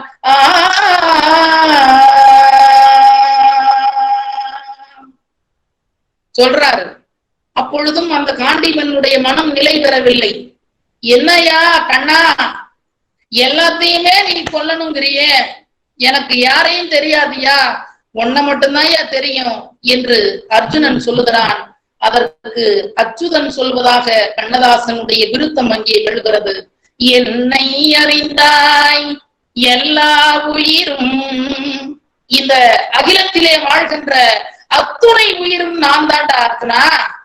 என்னை அறிந்தாய் எல்லா உயிரும் எனதென்றும் அறிந்து கொண்டாய், கண்ணன் மனது கல்மனதென்றோ காண்டீபம் நழுவவிட்டாய், காண்டீபம் நழுவவிட்டாய், மன்னரும் நானே மக்களும் நானே, மரம் செடி கொடியும் நானே, சொன்னவன் கண்ணன் சொல்பவன் கண்ணன், துணிந்து நில் தர்மம் வாழ அப்படின்னு சொல்றார். கொஞ்சம் அந்த சோர்ந்த மனது கொஞ்சம் துளிர் விட்டது போல எழுது. என்ன கண்ணா, என்னை நீ கொலை செய்ய தூண்டுகிறாயா? இதெல்லாம் தவறு கிடையாதா? உயிர்களை வாட்டி வதைப்பது தவறு கிடையாதா என்று சொல்லும் போதுதான் இது புண்ணியம் இல்லையா, இது பாவம் இல்லையா என்று சொல்லுகிறான். அதற்கு கண்ணன் சொல்லுவதாக பகவத்கீதையினுடைய தன்மைகளை அந்த திரைப்படத்தின் மூலமாக கண்ணதாசன் நமக்கு எடுத்து உரைக்கின்றார். புண்ணியம் இதுவென்று உலகம் சொன்னால் அந்த புண்ணியம் கண்ணனுக்கே. இன்றைக்கு நாம் எல்லாம் சொல்லுவது ஒன்றுதான், நம்மை பிடிக்காமல் ஒருவன் பேசுகிறான் என்று சொன்னார், போற்றுவார் போற்றட்டும், புழுதி அள்ளி தூற்றுவார் தூற்றட்டும் என்று நாம் இன்றைக்கு சொல்லிக் கொண்டிருக்கிறோம் என்று சொன்னால், அந்த சொல்லுவதற்கு வரிகளை எடுத்து கொடுத்தவன், அந்த வரியை உற்பத்தி செய்தவன், அந்த படைப்பாளி, அந்த பிரம்மன் யார் என்று கேட்டால் கண்ணதாசன் தான். புண்ணியம் இதுவென்று உலகம் சொன்னால் அந்த புண்ணியம் கண்ணனுக்கே. போற்றுவார் போற்றலும் தூற்றுவார் தூற்றலும் போகட்டும் கண்ணனுக்கே. கண்ணனே காட்டினான், கண்ணனே தாக்கினான், கண்ணனே கொலை செய்கின்றான். காண்டீபம் எழுக நின் கைவன்மை எழுக, இக்களமெல்லாம் சிவக்க வாழ்க என்று சொல்லி முடித்தவுடன் அந்த சோகத்தில் இருந்த அர்ஜுனனுக்கு எங்கிருந்துதான் வேகம் வந்ததோ தெரியவில்லை. அந்த கூண்டு திறந்தவுடன் வெளியிலே வருகின்ற வேங்கை போல அர்ஜுனன் வந்தான், காண்டீபத்தை எடுத்தான், அம்பை வைத்தான், சரம் சரமாக விட்டு எதிரி படைகளை நிர்மூலமாக்கி விட்டான். அப்படிப்பட்ட உணர்வு மிகுந்த வரிகளை தருவதில் கண்ணதாசனுக்கு நிகர் கண்ணதாசனே தான். வாழ்க்கையிலே இந்த மனிதன் இப்படி இருக்கிறதே என்று சொல்லி நம்முடைய வாழ்க்கை மேம்பட வேண்டும் என்பதற்காக ஒவ்வொரு வரிகளையும் தன்னுடைய அனுபவத்தில் இருந்து சித்தரித்து சித்தரித்து சித்தரித்து பழங்கால இலக்கியங்கள் 8 தொகை 10 பாட்டு நன்னூல் போன்ற பல்வேறு நூல்களையும், இதிகாசங்கள், மகாபாரதம், ராமாயணம் போன்ற இதிகாசங்கள், பல்வேறு காப்பியங்கள், சிலப்பதிகாரம், மணிமேகலை போன்ற பல்வேறு காப்பியங்கள் எல்லாவற்றையும் திரட்டி அதை தன்னுடைய பாடல்களிலே பயன்படுத்தி திருக்குறள், ஔவையினுடைய பாட்டு, இதை எல்லாவற்றையும் மனிதர்கள் பயன்பெற வேண்டும். அப்படி மூத்தோர்களுடைய வரிகளை வைத்தால் இந்த மனிதன் செழிக்கும் என்பதற்காக சிறந்த முறையிலே தத்துவ பாடல்களை எல்லாம் நமக்காக தந்திருக்கிறார் கண்ணதாசன். கண்ணதாசன் காலம் உள்ளவரை வாழ்வார், பார் உள்ளவரை, தமிழின் பேர் உள்ளவரை கண்ணதாசன் புகழும் அவரின் படைப்புகளும் இந்த பாடல்களும் அழியாத ஒரு காவியமாக இந்த மண்ணிலே நிலைத்து நிற்கும். 4 யுகம் என்று சொல்லுவார்கள். கிரேதா, திரேதா, துவாபரை, கலியுகம் என்று. இந்த 4 யுகம் இல்லை, 400 யுகம் வந்தாலும் சரியே கண்ணதாசன் பாடலை அடித்துக் கொள்வதற்கு இனி ஒருவன் பிறந்துதான் வர வேண்டும். அவன் கூட பிறந்து வந்தால் கண்ணதாசனை போல பாடல் எழுதுவானா என்று கேட்டால் எழுத முடியாது. கண்ணதாசனுக்கு நிகர் கண்ணதாசனே தான், வள்ளுவனுக்கு நிகர் வள்ளுவனே தான். அதனால் காலம் உள்ளவரை கண்ணதாசன் புகழ் நிலைத்திருக்கும் என்று கேட்டுக்கொண்டு நல்லதோர் வாய்ப்பளித்தமைக்கும் வாய்மொழி கேட்டமைக்கும் நன்றி கூறி விடைபெறுகிறேன். எண்ணிய முடிதல் வேண்டும், நல்லவை எண்ணல் வேண்டும், திண்ணிய நெஞ்சம் வேண்டும், தெளிந்த நல் அறிவு வேண்டும், பண்ணிய பாவமெல்லாம் பருதி முன் பணியைப் போல நன்னிய இனமும் இங்கு நசிந்திடல் வேண்டும் அண்ணாய் என்று கூறி என்னுடைய உரைக்கு திரையிடுகிறேன். வாய்ப்புக்கு நன்றி, வணக்கம். மேலும் நல்லதொரு தமிழ்களத்தில் உங்கள் அனைவரையும் சந்திக்கிறேன் என்று கேட்டுக்கொண்டு நல்லதொரு வாய்ப்புக்கு நன்றி கூறி விடைபெறுகிறேன். வாழ்க தமிழ், வளர்க அனைத்திந்திய தமிழ்ச் சங்கத்தின் புகழ் என்று கேட்டுக்கொண்டு விடைபெறுகிறேன். நன்றி, வணக்கம். நடுநாட்டு தமிழன் அவர்கள் கவியரசர் கண்ணதாசன் அவர்களுடைய தத்துவ பாடல்கள் பற்றி பல்வேறு செய்திகளை, 1-2 பாடல்களை மட்டும் அவர் எடுத்திருந்தாலும் அதனுடைய உட்பொருளை அவர் உணர்வோடு வெளிப்படுத்தினார். அந்த கலை நயத்தோடு அவர் அதில் இருந்த செய்திகளை எல்லாம் பல்வேறு ஒப்பீடுகளோடு ஒப்பிட்டு அதில் இருக்கின்ற இயல்புகளை அதன் இயல்புத்தன்மை மாறாமல் வெளிப்படுத்தினார். ஒவ்வொன்றையும் அவர் வெளிப்படுத்துகின்ற பொழுது அதில் அவரது நுண்மான் நுழைவுலம் மட்டுமல்லாமல் கவியரசர் கண்ணதாசன் மீது அவர் கொண்டிருந்த தாக்கத்தையும் வெளிப்படுத்தியது. ஒரு சிறந்த உரையை சொல்லி தன்னுடைய கருத்துக்களை வெளியிட்டதோடு இளங்கவி நடுநாட்டு தமிழின் ஒரு செய்தியை தெளிவுபடுத்தினார். கவியரசர் கண்ணதாசனை போல் இன்னொரு கவிஞர் இருக்க முடியாது, இருக்கவில்லை, இருக்க போவதில்லை என்பதை உறுதிப்படுத்துகின்ற வகையில் இப்படியெல்லாம் எழுதக்கூடியவர்கள், எழுதியவர்கள் இல்லை என்பதை தெளிவாக சொன்னார். கண்ணதாசன் ஒருவர்தான், கண்ணதாசனை போல் இன்னொருவர் இல்லை, இருக்க போவதில்லை என்று அவர் சொன்னதை நாம் ஏற்றுக்கொள்ளத்தான் வேண்டும். ஏனென்றால் இது பற்றி கவியரசர் கண்ணதாசனே சொல்லியிருக்கிறார். நிரந்தரமும் தற்காலிகமும் என்ற ஒரு கட்டுரையில் அவர் சொல்லியிருப்பார். கோவில் தோட்டத்திலே குயிலொன்று பாடிக்கொண்டிருந்தது. இலைகளின் சலசலப்பே தாளமாக, தென்றலின் மெல்லொலியே கதியாக குயில் மனம் போல பாடிக்கொண்டிருந்தது. சாலையில் போய்கொண்டிருந்த வழிபோக்கர்களில் சங்கீத ரசிகர்களாக இருந்தவர்கள் கொஞ்ச நேரம் நின்றார்கள். ஒரே பாட்டைத்தான், ஒரே சுதியில்தான் அது பாடிக்கொண்டிருந்தது. ஆனாலும் ரசிகர்கள் அசையவில்லை. மேய்ந்து கொண்டிருந்த இளம் கன்றுகள் தலையை தூக்கி குயிலை பார்த்தன. கிளைகளுக்கு கிளை தாவிக் கொண்டிருந்த குரங்குகள் அந்த பாடும் பறவைக்கு தொல்லை தரக்கூடாது என்று அசையாமல் நின்றன. கோயில் மணி ஓசை வானத்தில் பறந்து குயிலின் குரலோசை கூடவே இணைந்தது. தூரத்தில் இருந்த மரத்தில் அமர்ந்து இருந்த இதை பார்த்து கொண்டிருந்த ஒரு காக்கை அதற்கும் உற்சாகம் கிளம்பிற்று. நாமும் பாடினால் என்ன, குயிலுக்கும் நமக்கும் ஒரே நிறம்தானே, வாளை தவிர வேறென்ன வித்தியாசம் இருக்கிறது? தான் பாடலாம் என்ற நம்பிக்கை காக்கைக்கு வந்தது. பாடத் தொடங்கிற்று. கா கா. பாட்டொலி கேட்டனவோ இல்லையோ, பல்வேறு திசைகளிலிருந்தும் நூற்றுக்கணக்கான காக்கைகள் அந்த மரத்தை நோக்கி படையெடுத்தன. தனது ரசிகர்களை ஒரு முறை காக்கை திரும்பி பார்த்தது. ஆணவத்தோடு குயிலை ஒரு பார்வை பார்த்தது. குயில் கூனி குறுகி தன் குரலை கொஞ்சம் மடக்கி கொண்டது. காக்கை பறந்து குயிலிடம் வந்தது. குயிலே குயிலே, நீயும் தான் எவ்வளவோ நேரமாக பாடுகிறாய். உன் ஜாதிக்காரர்கள் யாராவது வந்தார்களா? இதோ பார், நான் வாயை திறந்து ஒரு வார்த்தை சொன்னவுடன் என் ஜாதிக்காரர்கள் அத்தனை பேரும் வந்து விட்டார்கள். என் பாட்டை பற்றி ஊர் முழுதும் விளம்பரப்படுத்துவார்கள். ஜாதி ரத்தம் வீண் போகுமா? பைத்தியக்கார குயிலே, ஏன் தனியாக உட்கார்ந்து வீணாக பாடிக்கொண்டிருக்கிறாய்? என்னை கொஞ்சம் பிடித்துக்கொள், என் பாணியை பின்பற்று. பேசி முடித்தது. குயில் கேட்டது, காக்கையே காக்கையே, உன் குருநாதர் யார்? காக்கை அடிவயிற்றை மூக்கால் சொரிந்தது. குயில் அதை கவனித்தது.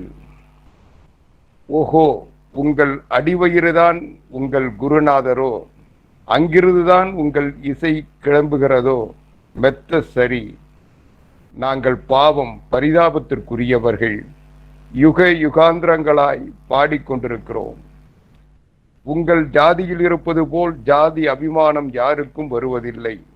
நீ வாயை திறந்தால் உன் ஜாதிக்காரர்கள் அந்த வாயையே ஒரு படம் பிடித்து விடுகிறார்கள்.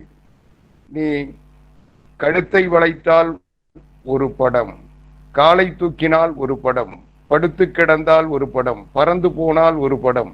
இந்த பாசம் அவ்வளவு. கோயிலிலே சாப்பிட்டு பழகியவர்கள் அல்லவா? அந்த புளியோதரை பாசம் உங்களை விடுவதில்லை. எங்கள் ஜாதிக்காரர்கள் அப்படி இல்லை. செத்த பிறகுதான் ஒருவரை ஒருவர் உணர்ந்து கொள்கிறார்கள். செத்து கிடக்கும் போது கூட அவர்கள் உண்மையைத்தான் பாடுகிறார்கள். இறந்து போன குயிலுக்கு எவ்வளவு நியாயமான மரியாதை உண்டோ அவ்வளவுதான் கொடுக்கிறார்கள். உங்கள் ஜாதி நல்ல ஜாதி. ஊர் விட்டு ஊர், தேசம் விட்டு தேசம் போன போதும் கூட ஒரு குயிலை கேட்டதும் எல்லோரும் ஒன்று கூடுகிறார். அதனால்தானோ என்னவோ ஆடு மேய்க்கும் சிறுவர்களில் இருந்து அதிக வயதான கிழவர் வரை உங்களை பார்க்கும் போது கல்லால் அடிக்க நினைக்கிறார்கள். மனிதர்களுக்கு எங்கள் ஜாதியிடம் தனி அபிமானம் உண்டு. நாங்கள் யாருடைய தட்டிலிருந்து எதையும் திருடி கொண்டு போவதில்லை. நீங்களோ திருடி உண்கிறீர்கள். ஒருவரை ஒருவர் புகழ்ந்து கொண்டே காலம் தள்ளி விடுகிறீர்கள். எங்கள் குரலை விட உங்கள் குரலில் பலம் அதிகம், சுதி அதிகம், ஒலி அதிகம். அதனால்தான் உங்கள் குரல் ஊரெங்கும் கேட்கிறது. ஊரெங்கும் கேட்பதாலே அது உன்னதமான குரல் என்று கருதிவிட வேண்டாம். குயில் பேசி முடித்தது. காக்கைக்கு கோபம் வந்தது. ஜாக்கிரதை, இந்த காட்டில் நாங்கள் வைத்ததே சட்டம். இனிமேல் நீ பாடினால் உன்னை சும்மா விட மாட்டோம் என்று சொல்லிவிட்டு காக்கை பறந்தது. குயில் மெதுவாக பாடத் தொடங்கிற்று. அத்தனை காக்கைகளும் கா கா என்று கத்த ஆரம்பித்தன. குயிலின் குரலை அடக்கிவிட வெகுவாக முயற்சித்தன. சாலையில் ரசிகர்கள் கூட்டம் திரண்டு நின்றது. குயில் பாட்டை காக்கைகள் தொல்லை செய்வது கண்டு ரசிகர் கூட்டம் சீறியது. கற்கள் பறந்தன, காக்கைகளும் பறந்தன. பறந்து போன முதற்காக்கை கொஞ்சம் தூரத்தில் இறங்கிற்று. அங்கே வான்கோழி ஒன்று தன் அழகிய தோகையை விரித்து ஆடிக்கொண்டிருந்தது. தூரத்தில் ஒரு மயில் அதை பார்த்து சிரித்து கொண்டு இருந்தது. காக்கை வான்கொடி பார்த்து, வான்கொடியாரே, கொடை வள்ளலே, பறவைகளிலே புரட்சிகரமான பறவையே, உமது ஆட்டத்தோடு எனது பாட்டும் சேர்ந்தால் அந்த குயிலையும் மயிலையும் ஒரு கை பார்த்து விடலாம், என்ன சம்மதம் தானா என்று கேட்டது. வான்கோடிக்கு சந்தோஷம் தாங்க முடியவில்லை. என்னை நீதான் ரசிக்க முடியும், உன்னை நான் தான் ரசிக்க முடியும். சேர நாட்டு யானை தந்தம் சுருங்கி போனதை போல் தோற்றமளிக்கும் என் மூக்கை பார், எவ்வளவு வயதான பிறகும் நான் எப்படி ஆடிக்கொண்டிருக்கிறேன் பார். அதோ கூட்டம் கூட்டமாக நிற்கிற செம்மறியாடுகள் என் ஆட்டத்தை எப்படி ரசிக்கின்றன பார். உனக்கு நான் அடைக்கலம் கொடுக்கிறேன், உன் ஜாதிக்காரர்களுக்கு சொல்லிவை, எதிர்காலம் நமதே. கிழற்று வான்கோடி உடம்பை ஒரு முறை சிலிர்த்து கொண்டது. குயில் பறந்து மயிலிடம் வந்தது. ஒன்றோடொன்று பேசவில்லை. குயில் பாடிக்கொண்டே இருந்தது, மயில் ஆடிக்கொண்டே இருந்தது. மனித ஜாதி அந்த காட்டிலே திரண்டது. அதிலே ஒருவன் கவிஞன். அவன் பாடினான், பூவார் சேலை மயிலாட, புரிந்து குயில்கள் இசைபாட, காமார் மாலை அருங்க செய்ய. வான்கோடிக்கு கோபம் வந்தது. நிறுத்து பாட்டை என்று கத்தியது. உடனே காக்கை பாடத் தொடங்கிற்று. பூவார் சேலை வான்கோடி ஆட, புரிந்து காக்கை இசைபாட. ரசிகர் கூட்டம் கைதட்டி சிரித்தது. வயோதிக வான்கோழிக்கு வயிற்று வலி எடுத்தது. அது கத்திற்று, மனிதர்களே மனிதர்களே, இந்த பக்கம் பாருங்கள், அந்த மயில் ஒன்றும் கொடுக்காது, அது கஞ்சப்பறவை, நான் அள்ளி தருகிறேன், அதன் பிறகாவது என் ஆட்டத்தை பாருங்கள். இந்த சத்தம் கேட்டு ஆடுகள் ஓடி வந்தன. ஆகா, வள்ளல் கொடைவள்ளல் என்று சத்தமிட்டன. காக்கை மீண்டும் கரையது. ஏராளமான காக்கைகள் பறந்து வந்தன. மேலும் சில வான்கோடிகளும் ஓடி வந்தன. எண்ணிக்கையில் காக்கைகளும் வான்கோடிகளும் ஆடுகளும் பெருகிவிட்டன. ஆட்டம் பாட்டு கூத்து கும்மாலம். மனிதர்கள் கலைந்தார்கள். மயிலும் குயிலும் தனியே நின்றன. ஒரு நாள் எல்லாமே மாண்டு போயின. வான்கோழியை மிருகங்கள் தின்றன, ஆடுகளை மனிதர்கள் தின்றார்கள், காக்கைகளை கழுகுகள் தின்றன. மயிலும் குயிலும் பாடம் செய்யப்பட்டு கண்காட்சியில் வைக்கப்பட்டன. யுக யுகாந்திரங்களுக்கு அவை நிலைத்து நின்றன. அதுதான் கண்ணதாசன்.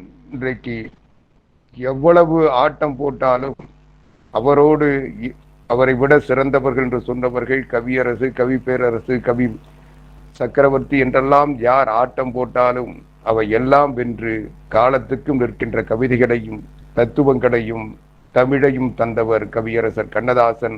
அதைத்தான் நம்முடைய இளங்கவி நடுநாட்டு தமிழன் மிகவும் சுவையான வகையில் எல்லாவற்றையும் எடுத்து சொன்னார். அவரை பாராட்டி நன்றி தெரிவித்து இன்றைய அமர்வை நிறைவு செய்கிறேன். இன்றைய அமர்வில் 5 ஆளுமைகள் பல்வேறு செய்திகளை நம்மிடத்திலே தந்திருக்கிறார்கள். நம்முடைய வரவேற்புரையாற்றிய முனைவர் சு. நாகவல்லி அவர்கள் தொடங்கி அதனை தொடர்ந்து நம்முடைய முதல் உரைவீச்சாளராக நன்றி உரை ஆற்றுவதற்காக முனைவர் பாத்தா ராணி பிரகாஷ் அவர்கள் அனைத்திந்திய தமிழ்ச் சங்கத்தோடு இணைந்து சிறப்பான பணிகளை தொடர்ச்சியாக நம்மோடு பயணித்துக் கொண்டிருப்பவர், தமிழ் பணிகளுக்காகவும் தன்னை ஈடுபடுத்திக் கொண்டு பணியாற்றி கொண்டிருப்பவர், நல்ல கவிஞர், பேச்சாளர் என்ற நிலைகளில் அனைத்திந்திய தமிழ் சங்கத்தோடு இணைந்து பணியாற்றி கொண்டிருக்கின்ற முனைவர் பாத்தா ராணி பிரகாஷ் அவர்கள் நன்றி உரை ஆற்ற அழைக்கிறேன். ஈன்ற அன்பினில் சுரக்கும் அமுதனை சால பறிந்தூட்டும் தாயினும் மேலாய் கோல சொற்களில் சுரக்கும் அறிவினை காலமெல்லாம் ஊட்டும் தாயே தமிழே உன்னை வணங்குகின்றேன். அனைவருக்கும் அன்பின் வணக்கம். இன்று உரை வீட்டில் சிறந்த ஆளுமைகள் 5 பேர் மிகச் சிறப்பாக தங்களுடைய கருத்துக்களை தெளிவாக அழகிய நடையில் எடுத்து கூறினார்கள். அவர்களுக்கு நன்றியை தெரிவித்துக் கொள்கின்றேன். அனைத்திந்திய தமிழ்ச்சங்கம் நடத்தும் இந்த உரை வீச்சு நிகழ்வு, நூல் நய நிகழ்வு, ஒவ்வொரு நிகழ்வும் தமிழ் மொழியை மேலும் வளர்த்து கொண்டிருக்கிறது என்பதில் எந்த ஒரு ஐயாடும் இல்லை. அது மட்டுமல்லாமல் பல பேச்சாளர்களை ஐயா அவர்கள் உருவாக்கி கொண்டிருக்கின்றார்கள். ஐயா அவர்களுக்கு மீண்டும் நன்றி கூறி விடைபெறுகின்றேன். நன்றி, வணக்கம். இந்த நிகழ்ச்சியின் தொடர்ச்சியாக நான் நிரந்தரமானவன் அழிவதில்லை என்கின்ற உரைவீச்சின் 15வது நாள் அமர்வை வரும் காணொளியில் காணலாம். கழக முரசு தமிழ்காட்சி ஊடகம் இதுவரை சப்ஸ்கிரைப் செய்யாதவர்கள் சப்ஸ்கிரைப் செய்து எப்பொழுதும் எங்களுடன் இணைந்திருங்கள். இந்த நிகழ்ச்சிகள் உங்களுக்கு பிடித்திருந்தால் லைக் பட்டனை அழுத்தி தங்களது மேலான கருத்துக்களை பின்னூட்டமாக பதிவு செய்யுங்கள். தங்களது நண்பர்களுக்கும் உறவினர்களுக்கும் பகிர்ந்து அவர்களையும் நம்முடன் பயணிக்கச் செய்யுங்கள். நன்றி, வணக்கம்.